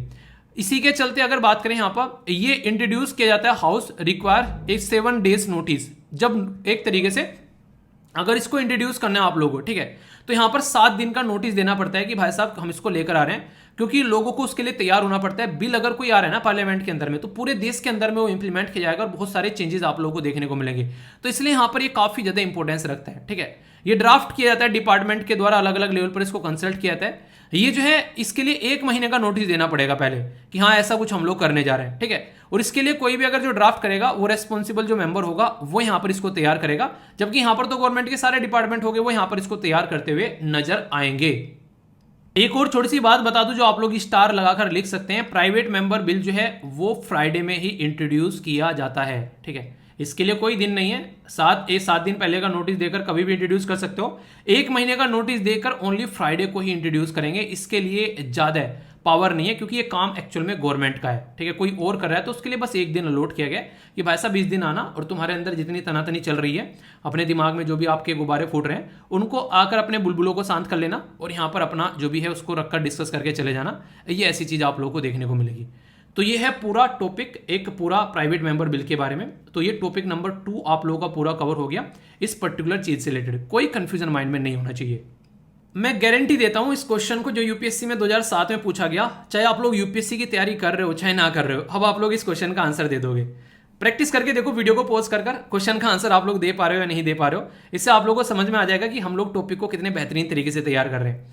बोला क्या गया कि प्राइवेट मेंबर बिल जो है वो प्रेजेंट किया जाता है by a member of parliament who is not elected, यानी कि जो इलेक्टेड नहीं है, but only nominated by the president, ऐसा कुछ है क्या? अभी मैंने क्या बताया, अदर देन मिनिस्टर कोई भी मेंबर ऑफ पार्लियामेंट उसको प्रेजेंट कर सकता है। स्टेटमेंट 1 जो है गलत हो गई, ठीक है। स्टेटमेंट 2 तो और भी आसान है, प्राइवेट मेंबर बिल जो है पास किया था पार्लियामेंट, बताया कि रिसेंटली प्राइवेट मेंबर बिल, अभी रिसेंटली कई सारे प्राइवेट मेंबर बिल जो है पास किए गए हैं पार्लियामेंट के द्वारा, first time in the history, मतलब अभी रिसेंटली पास किए गए हैं भाई साहब। 14 बिल पास किए गए थे, वो भी पुराने टाइम में, उन्हें बाबा आदम के जमाने में, तब से अब तक कोई पास नहीं हुआ है। तो आप लोग इससे अंदाजा लगा सकते हैं। तो आंसर क्या हो गया? आंसर हो गया डी। तो ऐसे ऐसे क्वेश्चन आप लोगों से एग्जाम में पूछे जाते हैं, तो फिर आप लोग आंसर दोगे कि नहीं? तो टॉपिक को ऐसे पढ़ो, ठीक है। बाकी ये इंटरेस्टिंग क्वेश्चन है, ये यूपीएससी में पूछे गए हैं आप लोगों से, देखता हूं इसका कौन कौन से आंसर देता है। बोला गया है कि what was the exact constitutional status 26 जनवरी 1950। हमारे देश में अगर बात करें संविधान में, जब तक आप लोगों के लिए नए शब्द ऐड नहीं किए गए थे, तो क्या स्टेटस था? तो इसका आंसर देना है a democratic Republic, A sovereign democratic Republic, A sovereign secular democratic Republic, A sovereign socialist secular democratic Republic. तो ये किसके बारे में बात कर रहे हैं? आप लोगों के प्रियम्बल के बारे में बात कर रहे हैं। तो प्रियम्बल में क्या क्या चीजें दे रखी हैं आप लोग देखते हैं, sovereign socialist secular democratic Republic. पर लेकिन ये कब ऐड किए गए? इसमें कई सारे सब 42nd कॉन्स्टिट्यूशन अमेंडमेंट करके ऐड किए गए, आप लोगों को पता है। तो क्वेश्चन का आंसर आप लोगों को देना है, देखता हूं कौन कौन से आंसर यहां पर देता है कि स्टार्टिंग में 1950 में कौन कौन से शब्द यहां पर नहीं थे, तो आप लोगों को ये बताना है, ठीक है। तो देखता हूं सही आंसर कौन देता है। चलिए इतना बता देता हूं, सेक्युलर यहां पर नहीं था, ठीक है। अब यहां पर डेमोक्रेटिक रिपब्लिक था या सोवरन डेमोक्रेटिक रिपब्लिक था, ये आप लोगों को बताना है, इसमें से चूज करना है, ठीक है। राइट टू प्रॉपर्टी के बारे में भी एक ही बड़ा ही आसान सा क्वेश्चन यहां पर पूछा गया था। बोला गया legal right available to citizen only. Property citizen ले सकते हैं क्या? बस only legal right available to anyone, fundamental right available to citizen only, neither fundamental right nor legal right. सही आंसर क्या है यहां पर आप लोगों को ये बताना है, ठीक है। देखता हूं कौन सी आंसर देता है। वैसे आंसर भी है, ठीक है। राइट टू प्राइवेसी, इसको तो अगर तुमने आंसर नहीं दिया ना तो मेरा पढ़ाना बेकार है। मुझे ऐसा लग रहा है कि मुझे ढाबा बंद कर देना चाहिए। बाबा का ढाबा बन जाएगा, ठीक है। राइट टू प्राइवेसी के बारे में बात कर रहे हैं, ये यूपीएससी में पूछे गए क्वेश्चन है, तीनों के तीनों, ठीक है। तो मुझे लगा आप लोगों को थोड़ा सा और नज़ारा दिखा दूं, तो इस तरीके से तैयारी करो कि तैयारी ऐसी रही। फीडबैक जरूर देना यार, लाइक या डिसलाइक कर बता सकते हैं, 1 सेकंड लगेगी जस्ट आपके, मुझे पता चल जाएगा कि मैं किस डायरेक्शन में पढ़ा रहा हूँ। फीडबैक आप लोगों से इसलिए मांगता हूँ ताकि मुझे पता चलता रहे। इसी के साथ में कमेंट बॉक्स में बता सकते हैं कोई भी डाउट हुआ करें, या फिर अगर तारीफ लिखनी हो आप लोगों को पर्टिकुलर टॉपिक की, तो तारीफें भी आप लोग कर सकते हैं। तारीफ करने से ना मुझे कॉन्फिडेंस मिलता है, कंजूसी नहीं बरतनी है। जैसे मैं आप लोगों की तारीफें करता हूँ, क्या आंसर देता हूँ, उन्हें कहते हैं एक तरीके से शानदार आंसर देते हो। अच्छे से पढ़ो यार, जिंदगी में आगे बढ़ो, यही बस एक दुआ है दिल से, और अपनी अच्छी अच्छी पोजीशन लेकर अपने परिवार को और अपनी जिंदगी को बहुत बेहतरीन डायरेक्शन दो, ठीक है दोस्तों। एक बड़ी ही प्यारी सी कोटेशन या फिर आप लोग कहावत बोल सकते हैं, जो शायद आप लोगों ने जरूर सुनी होगी कि अंगदान महादान। अंगदान को महादान बोला जाता है। महादान अगर आप लोग देखें इसको क्यों बोला जाता है, आप लोग खुद सोचो कि आज की डेट में से अगर इंसान जो है वो अपना हार्ट यानी कि दिल किसी को डोनेट कर देता है और उस इंसान की जो है वो डेथ हो जाती है, उसके बाद भी उसका दिल जो है वो किसी के बेसिकली शरीर में धड़क रहा है। अगर आंखें इंसान जो है वो दान करके चला जाता है, वो इंसान चला गया पर उसकी आंखें आज भी दुनिया देख रही है। इस तरीके से आप लोग चीज़ों को अंडरस्टैंड कर सकते हैं, यानी कि इंसान के जाने के बाद भी उसका शरीर किसी के काम आ गया और उसके शरीर के पार्ट उसके जाने के बाद भी जिंदा है। तो ये एक बहुत ही बड़ी बात है कि अपना शरीर त्यागने के बाद भी इंसान जो है वो इस दुनिया में सर्वाइव कर रहा है। इसलिए यहाँ पर ये काफ़ी इंपॉर्टेंट माना जाता है। और आज की डेट में सबसे बड़ी बात यह है कि बहुत सारे लोग ऐसे हैं जिसकी डेथ हो जाती है पर्टिकुलर ऑर्गन न मिलने की वजह से, या फिर आप लोग बोल सकते हैं कि अगर पर्टिकुलर ऑर्गन कहीं पर है और किसी इंसान जिसको इसकी रिक्वायरमेंट है वो कहीं दूर है, उस तक कई बार पहुंचना भी यहाँ पर इसकी वजह से मुश्किल हो जाता है। तो ये भी दिक्कतें देखने को मिलती है। तो इसलिए ऑर्गन डोनेशन के बारे में यहाँ पर लोगों को अवेयर कराया जाता है कि ज़्यादा से ज़्यादा ऑर्गन लोग डोनेट करें। तो ये जो टॉपिक है काफ़ी इंपॉर्टेंट टॉपिक बन जाता है आप लोगों का जीएस पेपर 2, जो कि हेल्थ के अंदर आप लोगों को देखने को मिलेगा। एक छोटी सी बात मैं आप लोगों से यहाँ पे शेयर करना चाहूँगा, आप लोग खुद इसको फील भी करोगे कि ये अपने ही आप में कितनी बड़ी बात है। सोचो घर में किसी इंसान की जब डेथ होती है तो कैसा लगता है। ये मुझे लगता है कि सबने फील किया होगा कभी ना कभी, शायद ही कोई होगा जिसने फील ना किया होगा। अगर नहीं किया है तो बहुत खुशकिस्मत है। पर लेकिन ये एक नेचर यानी कि प्रकृति का नियम है। कोविड-19 के टाइम पे हर एक इंसान के किसी न किसी के घर में से या रिश्तेदार की किसी न किसी की डेथ जरूर हुई होगी। तो उस टाइम पर आप लोग सोचो, जब इंसान की डेथ होती है तो उसका शरीर जो होता है उसको या तो हम लोग दफना देते हैं या फिर उसको जला देते हैं या फिर उसको गंगा में बहा देते हैं। तो कुछ ऐसा पैटर्न देखने को मिलता है। इसका मतलब ये कि शरीर जो है वो खत्म हो गया। अब हम लोगों ने क्या किया, उसके साथ में हम लोगों ने जो भी रीति रिवाज है उसके हिसाब से हम लोगों ने कुछ बातें फॉलो की। पर लेकिन सोचो, अगर उस शरीर को किसी के काम में लाया जाए हम लोग, पर लेकिन क्या रहता है, कंडीशन ये रहती है कि इंसान जो है वो इमोशनली इतना कनेक्ट रहता है कि वो यहाँ पर कहीं ना कहीं इन चीज़ों को इग्नोर कर देता है। सोचो, जैसे इंसान कोई है, कोई बहुत ही सगा संबंधी है, वो हमको छोड़कर चला गया और कोई बोले कि यार इसकी आंखें हमें दे दो, इसका दिल हमें दे दो, तो हम लोग को कितना ओड लगेगा सुनने में। पर लेकिन ये सच्ची में अगर बात करें तो कहीं ना कहीं अगर ढंग से हम लोग उस चीज़ को सोचें, जो कि थोड़ा सा टफ है, मैं बोल रहा हूँ कि आसान नहीं है, कि हम लोग उन चीज़ों को डोनेट कर दें, तो ये अपने ही आप में काफ़ी बड़ी बात होगी। उस इंसान जिसकी जान जा रही है इनकी वजह से उसकी जान बच सकती है। कोविड-19 के टाइम पर यहाँ पर ये काफ़ी ज़्यादा गिरावट आ गई थी ऑर्गन डोनेशन में, पर फिर से यहाँ पर ये बाउंस बैक कर रहा है, यानी कि फिर से ऑर्गन डोनेशन जो है वो अभी बढ़ते हुए जा रहे हैं। ये बातें यहाँ पर बोली जा रही है। अगर बात करें, आप लोगों से पूछे कि ऑर्गन डोनेशन हमारे देश में किन किन राज्य में सबसे ज़्यादा देखने को मिलता है, तो आप लोग यहाँ पर देख सकते हैं पंजाब, हरियाणा, राजस्थान, गुजरात, या फिर बोले यहाँ पर महाराष्ट्र, आंध्र प्रदेश, कर्नाटका, और जो साउथ इंडिया के राज्य हैं खासकर ये तमिलनाडु और केरला, यहाँ पर सबसे ज़्यादा आप लोगों को ऑर्गन डोनेशन जो है वो होता हुआ नजर आएगा। जब बात की जाती है ऑर्गन डोनेशन की, तो क्या क्या चीज़ें डोनेट की जाती है, तो आप लोग यहाँ पर समझ सकते हैं, जैसे किडनी हो गया, दिल हो गया, आंखें हो गई, ब्लड हो गया, या और भी कई सारे बॉडी के पार्ट जो कि रिक्वायरमेंट होती है। पर लेकिन सबसे बड़ी कंडीशन क्या होती है, अगर आप लोगों को ऑर्गन डोनेट करना है तो ये कुछ ही घंटों का काम होता है। यानी कि हमारा शरीर जो होता है वो बेसिकली जैसे हमारी आत्मा जो है वो शरीर को छोड़ती है, तो उसके कुछ ही घंटों तक वो ऑर्गन जो है वो काम कर रहे होते हैं, उसके बाद में बंद हो जाते हैं। आप लोगों को याद होगा, मैंने आप लोगों के साथ में एक दुखद घटना शेयर की थी कि हमारे घर में एक भैंस थी, उस भैंस की जो है डेथ हो गई थी और उसके पेट में लगभग कुछ महीनों का बच्चा था, मतलब 7 या 8 महीनों का बच्चा था या फिर कुछ ज़्यादा ही था। तो उसमें क्या था, वो उस बच्चे की जो है, जैसे ही माँ की डेथ होती है तो उस बच्चे की धड़कनें जो है लगभग आधे घंटे तक, पौने घंटे तक धड़कता रहता है और वो सांस लेता रहता है। पर लेकिन उसके बाद में उसकी धड़कन भी शांत हो जाती है। इसका मतलब ये है कि पेट में ही बच्चे की भी डेथ हो गई। तो इससे आप लोग अंदाजा लगा सकते हैं कि इंसान की डेथ होने के बाद भी कुछ टाइम तक उसकी बॉडी के जो कुछ पार्ट हैं या बॉडी के जो चीज़ें हैं, फंक्शन है, वो प्रॉपर चलते रहते हैं। पर लेकिन कुछ टाइम बाद जो है फिर सारा शरीर जो है वो काम करना बंद कर देता है। तो इसलिए डेथ के कुछ टाइम बाद में ही ऑर्गन डोनेट करना जो है वो जरूरी है, उसके बाद में वरना फिर वो किसी काम के नहीं रहते हैं।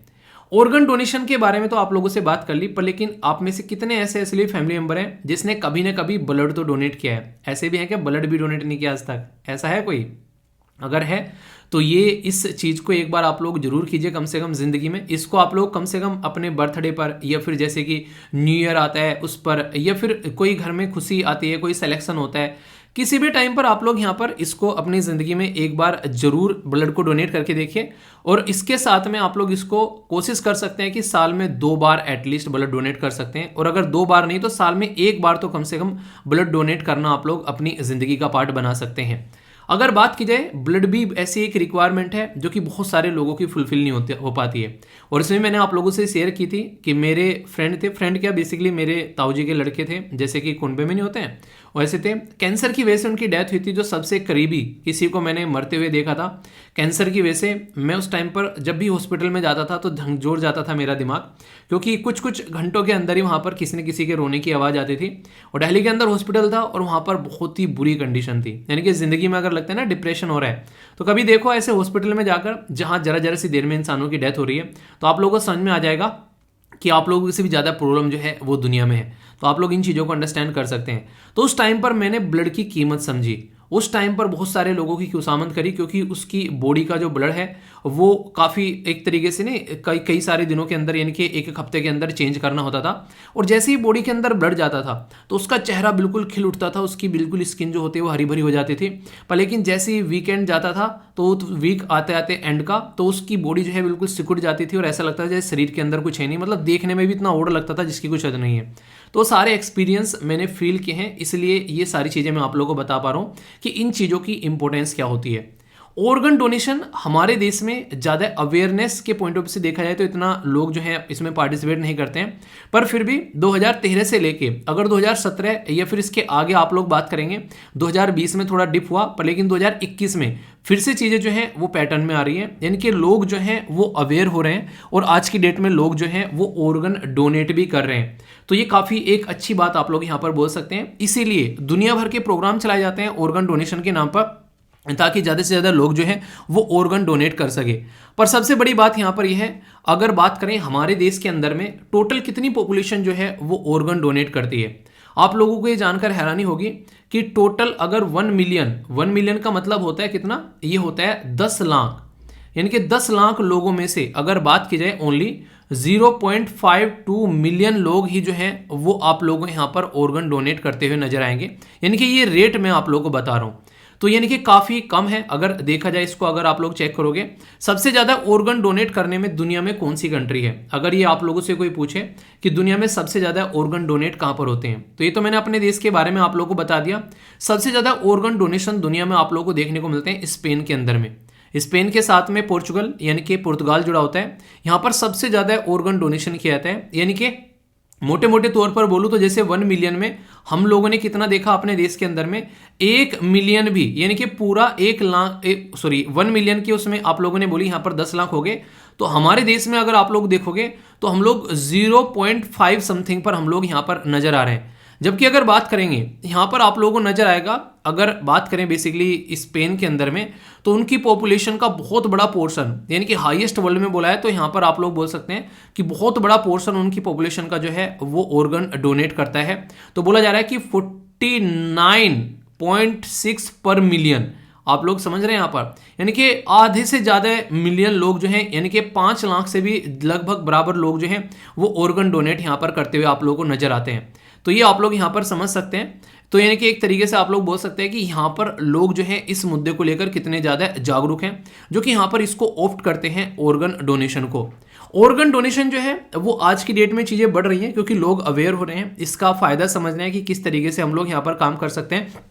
इसी के साथ में यहाँ पर टोटल अगर ऑर्गन के बारे में अगर आप लोग बात करें तो इसके जितनी अवेयरनेस होती है उतनी ज़्यादा चीज़ें होती हैं, जैसे किडनी हो गया, लीवर हो गया, हार्ट यानी कि दिल हो गया, लंग्स हो गए, पैनक्रियाज हो गया, ये सारी चीज़ें ऑर्गन डोनेशन की कैटेगरी में आती है। अगर बात करें हमारे देश में पिछले कुछ टाइम में, यानी कि पिछले 12 सालों में अगर बात करेंगे तो लगभग 12,740 के करीब लोगों के द्वारा जो है वो ऑर्गन डोनेशन किया गया। और मैं बात कर रहा हूँ एक ऐसे देश की जिसकी पॉपुलेशन 140 करोड़ के करीब आप लोगों को देखने को मिलती है, उस देश के अंदर में 12,000 लोग जो है वो ओनली ऑर्गन डोनेट कर रहे हैं। ठीक है, ये वही संख्या आप लोगों को देखने को मिलती है, जैसे बोलते हैं ना वीडियो जो है वो 1 लाख के करीब लोग देख रहे हैं, और जो वीडियो पर फीडबैक देते हैं वो कितने देते हैं, वो देते हैं 7 से 8 हज़ार लोग मुश्किल से।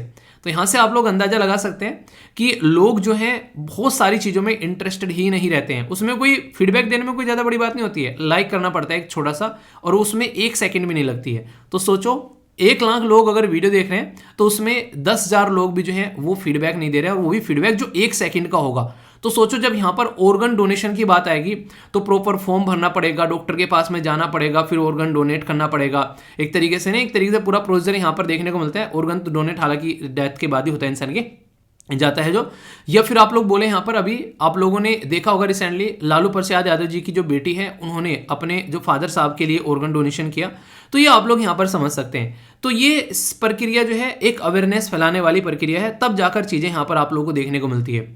नॉर्थ और साउथ में भी आप लोग काफ़ी डिफरेंस देखने को मिलेगा हमारे देश के अंदर में।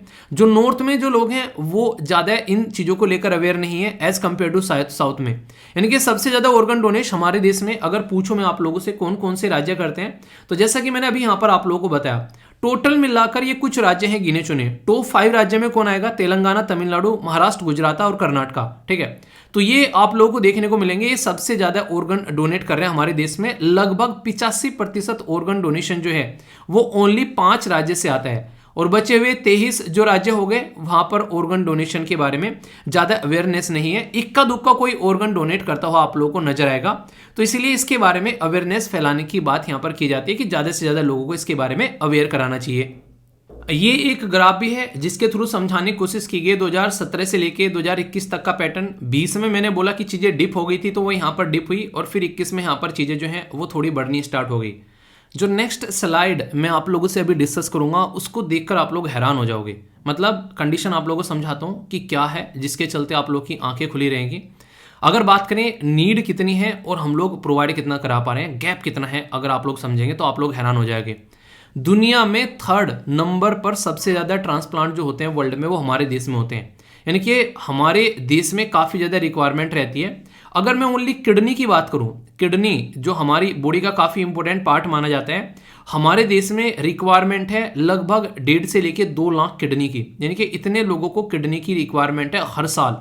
इतने लोगों की किडनी खराब हो रही है, उल्टी सीधी हरकतें या फिर आप लोग लाइफ स्टाइल डिजीज भी बोल सकते हो उनको, कि हमारा रहन सहन, खान पान, सोना उठना जगना, एक्सरसाइज न करना, बैलेंस डाइट न लेना। सबको बैलेंस डाइट थोड़ी ना मिलती है जैसे आप लोगों को मिलती है इस लेक्चर के अंदर में तो यहाँ पर 2 लाख पर्सन अगर जिनको किडनी की जरूरत है तो ओनली 8,000 को मिल पाती है। नंबर समझ रहे हैं, डिफरेंस देखो आप लोग। यहाँ पर 2 लाख को जरूरत है और 8,000 को मिल पा रही है। 80,000 लोगों को यहाँ पर लीवर की जरूरत है पर लेकिन 1,800 को मिल पाता है ओनली। ये समझिए आप लोग 10,000 लोगों को हार्ट ट्रांसप्लांट की जरूरत है तो ओनली 200 लोगों को यहाँ पर मिल पाता है। यानी कि गैप देखो आप लोग, कितने लोगों को रिक्वायरमेंट है और मिल कितने लोगों को पाता है। ये सोचने वाली बात है और ये सबसे बड़ा मुद्दा भी है जिसके ऊपर बात करनी चाहिए। सोचो अगर कोई इंसान स्पेन में हो तो वहां पर उसको कितने चांसेस हैं कि उसको वो चीज़ें मिल जाएंगी और कितने चांसेस हैं उस इंसान के जिंदा रहने के। जबकि डिफरेंस कुछ नहीं है। अगर बात करें वहां पर भी लोग मर रहे हैं, यहाँ पर भी लोग मर रहे हैं। वहां पर लोग जो है उसको डोनेट कर दे रहे हैं और यहाँ पर लोग जो है वो उसको डोनेट नहीं कर रहे हैं, अपना शरीर जो है वो मरने के बाद में बर्बाद कर दे रहे हैं। तो इसके चलते लाइफ स्टाइल जो डिजीज है ना वो काफ़ी बड़ा बर्डन पड़ा हुआ है। आज की डेट में इंसान की बॉडी पर मोटापा चढ़ना या फिर उसको दिल की बीमारी होना या फिर उसको बेसिकली आंखों की बीमारी होना या फिर कोई भी ऐसी बीमारी आप लोग देखो, स्किन की बीमारी होना, बहुत सारी बीमारी ऐसी हैं जो कि आज की डेट में लाइफ स्टाइल डिजीज है। उन्हें कहते हैं कि ब्लड प्रेशर इंसान का हाई रहता है, पता नहीं क्या क्या बीमारी आज की डेट में देखने को मिलती हैं। मैक्सिमम बीमारी वो हैं जो कि नॉन कम्युनिकेबल डिजीज की कैटेगरी में आती हैं। यानी कि इंसान ने अपने रहन सहन, खान पान के तरीकों को ध्यान में रखते हुए ऐसी कई सारी बीमारियां जो हैं वो अपनी ओर बुला ली हैं और इसकी वजह से दिक्कतें देखने को मिलती हैं।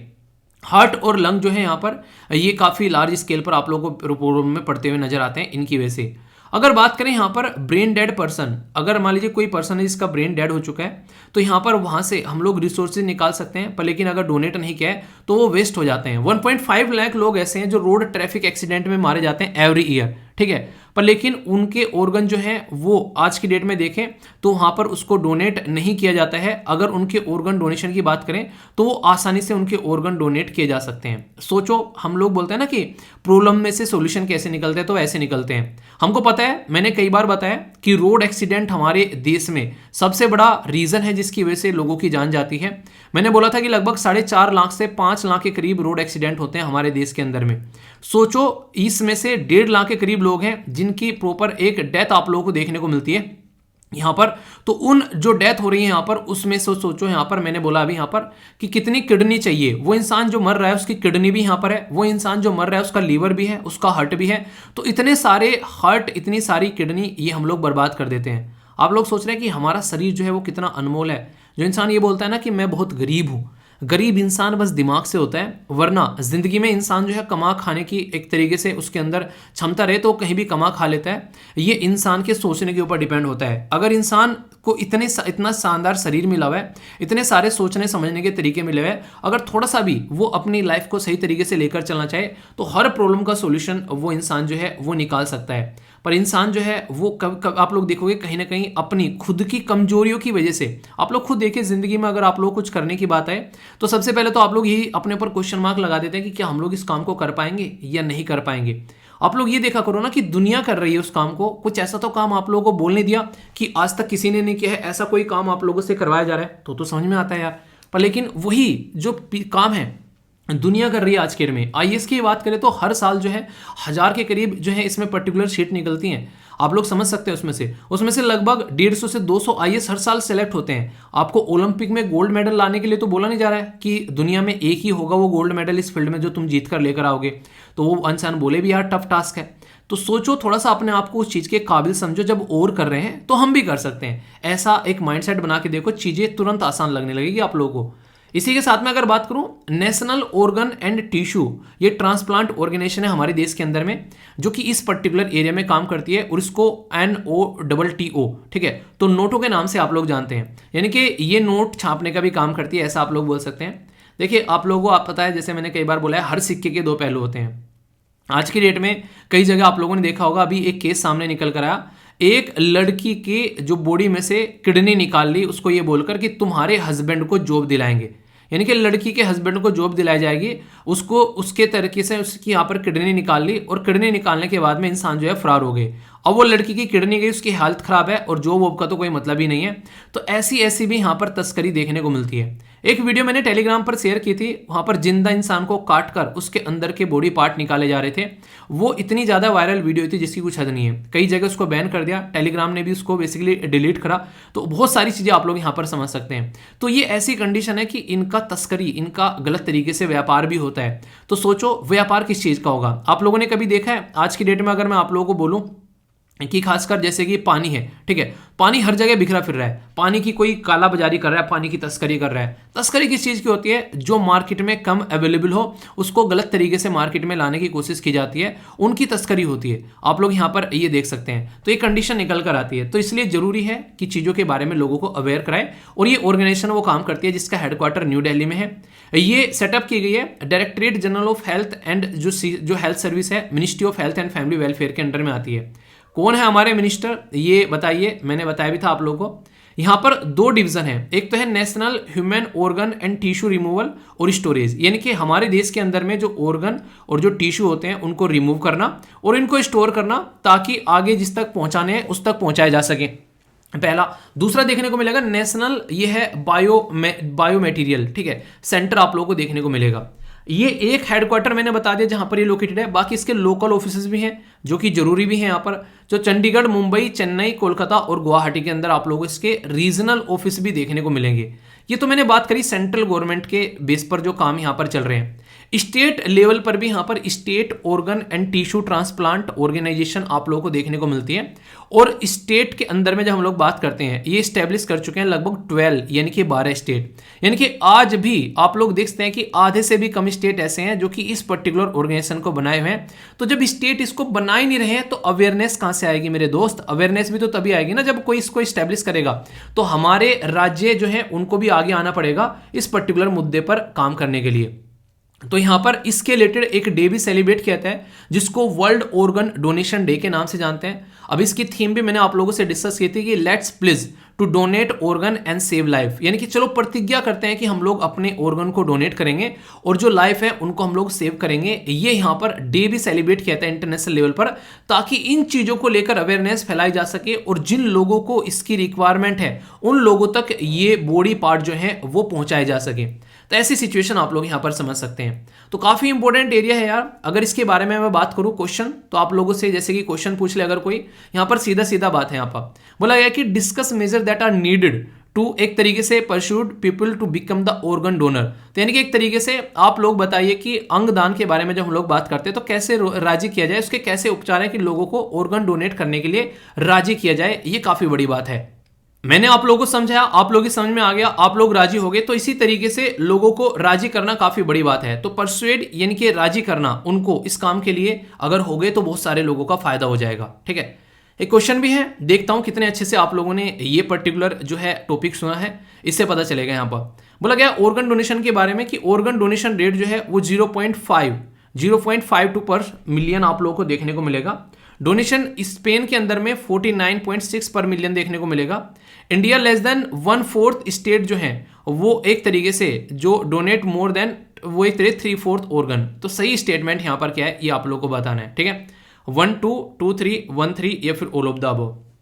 तो आंसर क्या सही है? यहां पर करेक्ट पूछा गया, आंसर है डी, यानी कि सारी की सारी स्टेटमेंट यहां पर करेक्ट है। ये आप लोग यहां पर देख सकते हैं। ओनली यहां पर कुछ ही राज्य हैं जो कि पूरा यहां पर संभाले हुए हैं, बाकी यहां पर सारे राज्य जो हैं वो अपना मजे कर रहे हैं, वो बात ही नहीं कर रहे हैं। तो यार ये टॉपिक ऐसे हो गया, आप लोग इसको समझिए पूरा टॉपिक कैसे तैयार करते हैं। ठीक है, न्यूज़ क्या थी वो समझ ली, किस किस राज्य में क्या क्या कंडीशन है वो समझ लिया, डोनेशन का क्या पैटर्न है, क्या क्या डोनेट किए जाते हैं, बेसिक सारी की सारी इन्फॉर्मेशन मैंने आप लोगों को यहाँ पर बताई दी कि कितने राज्य है, कहाँ कहाँ पर क्या क्या है, कौन ज़्यादा डोनेट कर रहा है, ये सारी बेसिक इन्फॉर्मेशन आप लोगों की हो गई। पैटर्न क्या चल रहा है अभी यहाँ पर, इसी के साथ में क्या क्या कमी है, कितना हम लोग कर पाते हैं, कितना गैप है, एक ऑर्गेनाइजेशन भी कवर करा दी जो कि इंपॉर्टेंट है यहाँ पर, एक डे भी कवर करा दिया जो कि यहाँ पर काफ़ी इंपॉर्टेंट है, थीम वगैरह आप लोगों से पूछ ली जाती है, एक क्वेश्चन भी हो गया और आंसर राइटिंग भी यहां पर हो गई। टॉपिक को ऐसे तैयार करो कि अब क्वेश्चन आ जाए तो क्वेश्चन न छूटे। इस टॉपिक को अब आप लोग किसी को पढ़ा भी सकते हो, तो इसको कहते हैं पढ़ना। अगर इस तरीके से पढ़ना स्टार्ट कर दिया तो कोई भी दिक्कत आप लोगों को देखने को नहीं मिलेगी। इस तरीके से चीज़ों को तैयार करना स्टार्ट कर दिया और फिर इस चीज़ का रिविजन करते रहना। अब मान लो ये टॉपिक 4-5 बार आ रहा है कहीं पर भी कि तमिलनाडु में इतना ऑर्गन डोनेट हो गया, केरला में इतना ऑर्गन डोनेट हो गया, यहाँ पर तस्करी हो रही है, तो किसी भी तरीके से टॉपिक आ जाए, आप लोगों ने अगर इस तरीके से एक बार तैयार कर लिया, अब उससे कोई क्वेश्चन पूछे या किसी के साथ में आप लोग डिबेट डिस्कशन में आप लोग लगो तो सामने वाला कहेगा कि समझदार इंसान है यार, सारी बातें जानते हैं। तो बताना कि SLV फैमिली मेंबर है हम लोग, ठीक है। फीडबैक जरूर देना जैसा भी आप लोगों को लगता है टॉपिक, कोई डाउट है तो उसको पूछ लेना, ऑलवेज वेलकम डाउट। अगर कुछ भी डाउट रहता है तो क्लियर करके आगे बढ़ना है, मैं हूं ना, टेंशन नहीं लेने का डाउट को लेकर, ओके। आइए चलते हैं अपने अगले सेशन की ओर। ये है हमारा कौन बनेगा करोड़पति, छोटू कौन बनेगा करोड़पति, ठीक है। तो यहाँ पर युद्ध अभ्यास 2022 इंडिया और USA की ज्वाइंट मिलिट्री एक्सरसाइज, ये किस राज्य में आप लोगों को देखने को मिली? गोवा, आंध्र प्रदेश, उत्तराखंड या फिर सिक्किम? पहले क्वेश्चन पूछूंगा फिर उसके बाद में आंसर बताऊंगा, तो पहले ये क्वेश्चन, उसके बाद में मैप बेस्ड क्वेश्चन और फिर आगे सेक्शन देखेंगे हम लोग, ठीक है। और ये बेसिकली वोकेबलरी वाला सेक्शन। तो इस तरीके से आप लोगों को चीज़ों को कंप्लीट करना है, ओके। नेक्स्ट क्वेश्चन आप लोगों के सामने है economic cooperation and trade agreement, जिसको ECTA बोला गया है, बिटवीन इंडिया और कौन सी कंट्री के साथ में यहाँ पर ये एंटर किया है फोर्स इन दिसंबर 2022 में? ये क्या है यहाँ पर? UAE, ऑस्ट्रेलिया, फ्रांस और श्रीलंका। सही आंसर आप लोगों को बताना है। यहाँ पर बात की जा रही है कि अगर बात की जाए यहाँ पर रेमिटेंस के बारे में, रेमिटेंस क्या होता है, अगर ये शब्द आप लोगों से कोई पूछा जाए, और एक और इंटरेस्टिंग क्वेश्चन आप लोगों से बन सकता है कि world migration and development brief किसके द्वारा तैयार किया जाता है, और रेमिटेंस के बारे में पूछा जा सकता है। तो दोनों क्वेश्चन बड़े ही इंटरेस्टिंग और इंपॉर्टेंट है। अगर इनके बारे में पता रहेगा तो आप लोगों को वैसे फायदा रहेगा, क्योंकि ऐसी न्यूज़ है, न्यूज़पेपर में आती रहती है, तो जब आप लोग इनको पढ़ोगे तो ऐसा नहीं लगेगा बुद्धू यार हम तो कुछ भी नहीं जानते, ठीक है, वो वाली फीलिंग नहीं आएगी। तो इसके बारे में, रेमिटेंस बेसिकली बाहर से कमाई गई जो कमाई हमारे देश में लाई जाती है, जैसे आप लोग बाहर जा रहे हैं अपने देश में पैसा भेज रहे हैं, वो रेमिटेंस है। तो एक तरीके से अपने देश में पैसा आता है बाहर से, वो रेमिटेंस कहलाता है। तो बोला जा रहा है कि what is the expected remittance flow to the India 2022-23 में as per the world migration, जो यहाँ पर डेवलपमेंट रिपोर्ट है, 50 बिलियन, 100 बिलियन, 150 बिलियन या फिर 200 बिलियन। तो सही आंसर क्या है यहाँ पर? ABCFD, ये आप लोगों को बताना है, ठीक है। रिपोर्ट के बारे में बात करूंगा वैसे आप लोगों से। बोला गया कि what is the India gross domestic product growth जुलाई सितंबर में, ये NSO के हिसाब से। तो नेशनल स्टैटिस्टिकल ऑफिस जो है यहाँ पर ये डेटा प्रस्तुत करता है, तो हालांकि ज़्यादा इंपॉर्टेंट नहीं है, पर फिर भी हल्का सा आइडिया आप लोग रख सकते हैं कि यहाँ पर 6.1, 6.3, 6.5 या 7.2। तो ये क्वेश्चन है, CSET का क्वेश्चन है। वीडियो को पॉज कर आप लोग इसको अटेम्प्ट कर सकते हैं और इसके बाद में फिर आप लोग आंसर देखेगा तो काफ़ी कुछ आप लोगों को जानने को मिलेगा, ठीक है। सबसे पहले बात करता हूं युद्ध और अभ्यास। युद्ध का अभ्यास यानी कि कल को अगर लड़ाई होने लगे तो पहले से ही तैयार रहना है, यानी कि अपनी तीर कमान बेसिकली तैयार रखनी है। मैंने कहता कि एक तरीके से सामने वाले को फिर धूल चटानी है। ये युद्ध अभ्यास अभी कहाँ पर देखने को मिला? ये उत्तराखंड में आप लोगों को देखने को मिला। तो उत्तराखंड में जो ये युद्ध अभ्यास हुआ, ये 18वां एडिशन था। इंडिया और USA के बीच में होता है युद्ध अभ्यास। तो सबसे इंटरेस्टिंग चीज़ जो यहाँ पर रही, चाइना को बड़ी दिक्कत होगी। चाइना ये कहता है कि एक्साइज जो है वो 100 किलोमीटर फ्रॉम द LAC देखने को मिली, ठीक है, यानी कि जो लाइन ऑफ एक्चुअल कंट्रोल है उससे 100 किलोमीटर के करीब आप लोगों को ये दूर देखने को मिली। और चाइना ये कहता है गलत बात है, इतने पास में आप लोग एक्साइज नहीं कर सकते, यानी कि एक्साइज उत्तराखंड में हुई यहाँ पर, और चाइना के बॉर्डर से 100 किलोमीटर की रेंज में आप लोग यहाँ पर इसको बोल सकते हैं। तो चाइना को सदमा लग गया। वैसे ये सदमा लगता रहता है, कोई बड़ी बात नहीं है। यहाँ पर USA को भी सदमा लगता है जब हम लोग संघाई कॉर्पोरेशन ऑर्गेनाइजेशन की किसी एक्सरसाइज में जाते हैं। तो ये ना हम लोगों को पता नहीं क्या समझते हैं, ये चाहते हैं कि हम लोग इनके साथ में चिपके रहें। उस ना USA चाहता है चाइना के साथ में जाए, ना चाइना चाहता है USA के साथ में जाए। भाई हमारी भी कोई ज़िंदगी है? हमको भी जीने दो यार, जियो और जीनो दो यार, तुम तो गले में पड़ गए। तो इंडिया ये बोल रहा है कि हमको भी जीने दो, तुम कुछ भी करो तो हम कुछ ना बोले, और तुम हम कुछ करें तो तुम जरा सी देर में सर पे आके नाचो। ये ना होने का भैया, ठीक है। तो ये बातें हैं, ओके। नेक्स्ट यहाँ पर है economic cooperation and trade agreement. तो इंडिया और कौन सी कंट्री के बीच में यहाँ पर आप लोगों को देखने को मिला, इसके बारे में आप लोगों से क्वेश्चन यहाँ पर बन सकता है। तो ये देखने को मिला ऑस्ट्रेलिया के बीच में। याद रखिएगा यहाँ पर अभी रिसेंटली 2022 में, ठीक है, दिसंबर के महीने में इंडिया और यूएसए के द्वारा ये economic cooperation and trade agreement जो है वो पिक्चर में लाया गया। इससे बहुत फायदे देखने को मिलेंगे इंडिया को भी और इसी के साथ में ऑस्ट्रेलिया को भी। पहले ऑस्ट्रेलिया जो था ना वो काफ़ी हद तक डिपेंडेंट रहा करता था किसके ऊपर, चाइना के ऊपर, पर अभी चाइना के साथ में ऑस्ट्रेलिया की बन नहीं रही है। ऑस्ट्रेलिया हमेशा चाइना के अपोजिट में खड़ा हुआ नजर आ रहा है। आप लोगों से मैंने डिस्कस भी किया था कि चाइना ने ग्रुप बनाया और ऑस्ट्रेलिया ने बोल दिया आथू हम नहीं आ रहे तेरे साथ, तो उसकी वजह से और बेइज्जती हो गई चाइना की। तो ये सिचुएशन आप लोग यहाँ पर समझ सकते हैं। तो काफ़ी इंपॉर्टेंट है यहाँ पर, कल को अगर क्वेश्चन पूछ ले आप लोगों से तो आप लोगों इसके बारे में कम से कम आइडिया तो जरूर होना चाहिए, ठीक है। तो ऑस्ट्रेलिया के साथ में है ये एग्रीमेंट।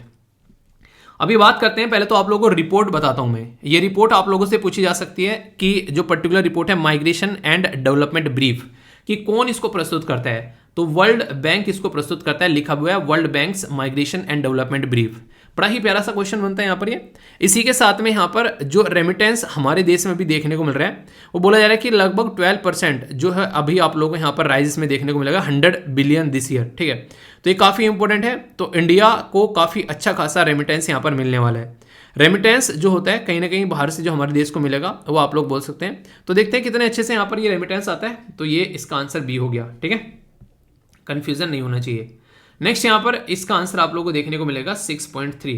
ये जो एनएसओ है इससे पहले इस बॉडी का नाम क्या था, बाद में चल के इसका नाम हम लोगों ने एनएसओ कर दिया। तो बताइए कौन कौन यहाँ पर बताएगा एनएसओ का इससे पहले क्या नाम था, कोई बताएगा, है कोई? उन्हें कहते है कोई माइकल लाल? बहुत ही डिटेल में पढ़ा रखी है यार ये चीज़ें आप लोगों को, ठीक है। ये क्वेश्चन है, अटेम्प्ट तो कर ही लिया होगा, सी सेट का एक क्वेश्चन था, एटलीस्ट अटेम्प्ट कर ही लिया करो। इसका आंसर आप लोगों को देखने को मिलेगा 352, ठीक है। तो आंसर बी हो गया यहाँ पर, ओके। तो ये देख सकते हैं। सेशन का नाम है इंग्लिश पति। आप लोगों को सीखने को मिलेंगे इंग्लिश के नए शब्द। इससे फायदा क्या होगा, फिर आप लोग अंग्रेजों की तरह फ्लुएंटली इंग्लिश बोल पाएंगे। ऐसा कुछ नहीं होने वाला है, ठीक है। जब तक आप लोग इन शब्द के ऊपर अपने सेंटेंस फॉर्म नहीं करोगे तब तक नहीं होगा। कोई भी माँ के पेट से सीख के नहीं आता है, प्रैक्टिस करना पड़ेगा। उसके बाद में आंसर राइटिंग में भी हेल्प मिलेगी, अंग्रेजी बोलने और समझने में भी हेल्प मिलेगी। एनडीए सीडीएस एसएससी बैंकिंग में एंटोनिम सिनोनिम्स आता है, वहाँ भी आप लोगों को हेल्प मिलेगी। इनकी जिंदगी सुधरती हुई आप लोगों को नजर आएगी। तो क्यों ना सीख ले जाए। तो ये यहाँ पर शब्द हैं आप लोगों के सामने, फिर इनके सिनोनिम्स है, फिर एंटोनिम्स है, हिंदी इंग्लिश में आंसर भी है, आप उसके बेसिकली आप लोगों को एक्सप्लेनेशन भी है। तो कोई डाउट नहीं होना चाहिए, एक एक शब्द देखते हैं। पहला शब्द है यहाँ पर, यह है इम्प्रिमाटर। इसका मतलब है इजाजत, यानी कि आप लोग बोल सकते हैं कि कोई पर्टिकुलर पर्सन जिससे आप लोगों को अप्रूवल लेना है, यानी कि कोई ऑथोरिटी है उससे अप्रूवल लेना है और वो अधिकारिक है उस पर्टिकुलर अप्रूवल को देने के लिए। तो कोई भी एग्रीमेंट, कंसेंट या कोई भी परमिशन, असेंट जो कहते हैं ना, प्रेसिडेंट ने असेंट दे दी उस पर्टिकुलर बिल को, अब वो कानून बन जाएगा। तो प्रेसिडेंट ने अप्रूवल दे दिया, तो ये पर्टिकुलर शब्द है। अपोजिट क्या होगा, डिसअप्रूव कर देना, ठीक है, मानना ही नहीं है भाई साहब, जाओ हम नहीं मानते, तो वो आप लोग बोल सकते हैं। तो ये काफ़ी इंपॉर्टेंट टर्म है। सेकेंड टर्म ये एक ऐसा टर्म है जो आप लोगों ने कई बार सुना भी होगा कि लॉक जाम लगा हुआ है। इसका मतलब गतिरोध, किसी चीज में रुकावट, डेड लॉक। जैसे नहीं सर पढ़ना तो चाह रहे हैं पर लेकिन चल नहीं रहे आगे को, ठीक है, यहीं थम गई है हमारी गाड़ी भाई साहब। तो ये चीज़ें आप लोगों को देखने को मिलेगी। तो कुछ भी ऐसा जो कि आप लोगों की क्षमता को अवरुद्ध करता हो, उसको रोकता हो। स्टैग्नेंट वर्ड सुना है? स्टैग्नेंट का मतलब होता है रुके रहना। पहली बार जब मैंने स्टैग्नेंट वर्ड पढ़ा था, मतलब इस ढंग से पढ़ा था, वो पढ़ा था 11th की एनसीईआरटी में। वहाँ पर लिखा था कि हमारी कंट्री की इकोनॉमी जो है वो स्टैग्नेंट हो गई। मैंने कहा यार ये क्या बवाल है, ठीक है। तो मैंने फिर उसको ढंग से पढ़ा कि अच्छा इसका मतलब रुकना होता है, वरना वह हल्का हल्का सुन के पहले भी निकल जाते थे कई बार, पर वो पर्टिकुलर फोकस दे के पढ़ना कि इकोनॉमी की स्टैग्नेंट हो गई, ऐसा क्या हो गया, ठीक है। तो आप लोग इस तरीके से समझ सकते हैं, स्टैग्नेशन भी बोलते हैं बेसिकली। तो इसका मतलब रुक जाना किसी भी चीज़ को। और इसके अपोजिट क्या होगा, ओ भाई साहब दौड़े जा रही हो, भागे जा रही हो, एक्सपोनेंशियल ग्रोथ हो रहा है पापे। नेक्स्ट शब्द आप लोग का ये रहेगा, ठीक है। वैसे स्टैग्नेंट का मतलब आलसी भी होता है, ये भी याद रखना। अगर कोई आलसी है तो उसको बोलते हैं you are a very stagnant person, यार प्लीज इसको उतार के फेंक दो मुखेटे को। नेक्स्ट यहाँ पर है गोलेबल। ये नहीं गुलमुला आदमी, यानी कि एक तरीके से धोखा खाने वाला है, बड़ा सीधा सा आदमी, इसको आसानी से कोई भी धोखा दे लेता है, तो वो आदमी होता है बेसिकली गोलेबल, ठीक है।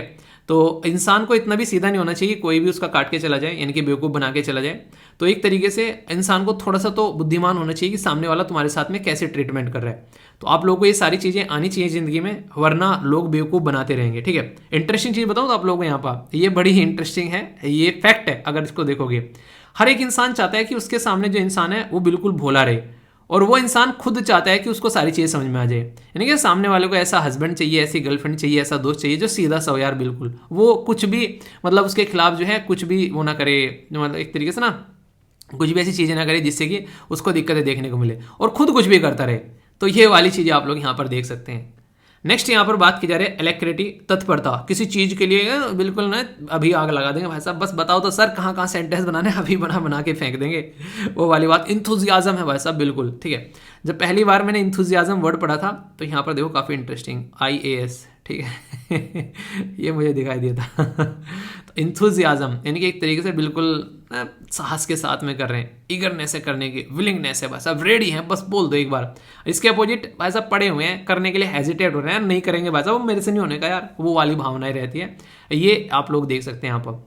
तो किसी भी चीज़ को लेके तत्पर रहना कि हाँ बस अभी करेंगे, बस रुक जाओ, बस फिर देखना मजे आ जाएगा। नेक्स्ट शब्द आप लोगों के सामने है, ये है इनएक्सोरेबल। ये एक तरीका निष्ठुर, यानी एक तरीके से एक अब आप लोग बोलते हैं कि जिसको रोका ही ना जा सके, एक तरीके से बोला कि इम्पॉसिबल टू स्टॉप, ठीक है, अनस्टॉपेबल। भाई साहब ये तो भाग ही जाएगा, इसको रोकना असंभव है, इसको कोई रोक ही नहीं सकता है। अनअवॉइडेबल सिचुएशन हो जाना, कुछ इस तरीके से भी आप लोग बोल सकते हैं, हालांकि ज़्यादा पॉजिटिव शब्द नहीं है, ठीक है, तो ऐसा बोल सकते हैं। तो कई तरीके से कई सारे शब्द यहाँ पर इस्तेमाल किए जाते हैं, तो इसको बोलेंगे इनएक्सोरेबल, ठीक है। तो ये है, तो इसके बारे में आप लोग समझ सकते हैं। एक्सपेक्ट करते हैं यार इतने सारे शब्द हैं, इसमें से 5 सेंटेंस तो फॉर्म करोगे, और 5 नहीं तो कम से कम 1 सेंटेंस तो फॉर्म करोगे ही करोगे, है कि नहीं। नहीं भी करोगे तो देखो यार वही है, मैं तो करता ही रहूँगा, पर लेकिन मेरे करने से नहीं होने वाला है, आपके करने से होगा। तो डेली ये जो आते हैं पूरा वीक में बैठकर फिर एक बार रिवाइज कर लिया करो, कम से कम जो भी चीज़ें पढ़ी हैं, ताकि लंबे समय तक आप लोग इनको याद भी रख पाओ। तो एटलीस्ट सारी चीज़ें एक बार को आंखों में को निकाल दिया करो जब वीकेंड आता है। इससे क्या रहेगा, चीज़ें बहुत सारी लंबे समय तक आप लोग याद भी रख पाओगे और कन्फ्यूजन भी नहीं होगा। आई होप की बात माइंड में कुछ क्लैरिटी आई होगी। अगर हाँ तो बताना, और ना तो भी बता देना। और चीज़ों को डिसिप्लिन के वे में करना सीखो यार। अगर करते रहोगे चीज़ों को तो मज़ा आएगा करने में, आप लोगों को चीज़ें आसान लगने लगी। छोड़ते रहोगे तो भारी लगने लगी। चाहे इवन आप लोग देख लो 2 दिन वीडियो ना देखो, तीसरे दिन फिर तीनों वीडियो कंप्लीट करके दिखाओ, आप लोगों को पता चल जाएगा। तो किसी भी काम को रेगुलर करते रहने में आसानी ये रहती है कि वो हो जाता है, ठीक है। वो नहीं कहते कि ये वक्त भी गुजर जाएगा, और फिर अगर नहीं करोगे, डिसिप्लिन तोड़ोगे, तो फिर वो आप लोग के सर पे चढ़ कर नाचेगा, और फिर बोलना यार ये क्या हो गया, जिंदगी बर्बाद हो गई, मुझे होता ही नहीं है, मुझसे आता ही नहीं है, तो वो हरकतें होंगी फिर, ठीक है। तो कोशिश करो कि चीज़ों को अच्छे से लेके चलो।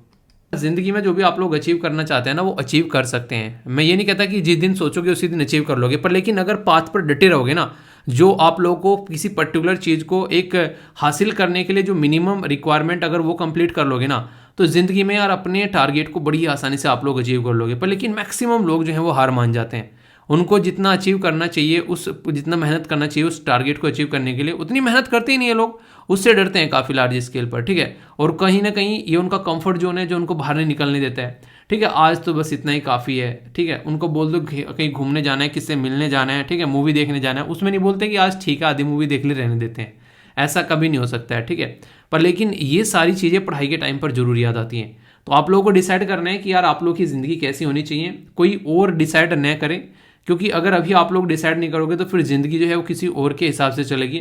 पर लेकिन अगर आप लोगों ने डिसाइड कर लिया तो फिर जो ज़िंदगी है वो कंप्लीटली आप लोगों के हिसाब से चलाएगी, उसकी बागडोर आप लोगों के हाथ में होगी, जिधर चाहोगे उधर मुड़ जाएगी। तो ये ज़रूरी है कि अपने आप को एक सिस्टमेटिक डिसिप्लिन में लेकर चलो।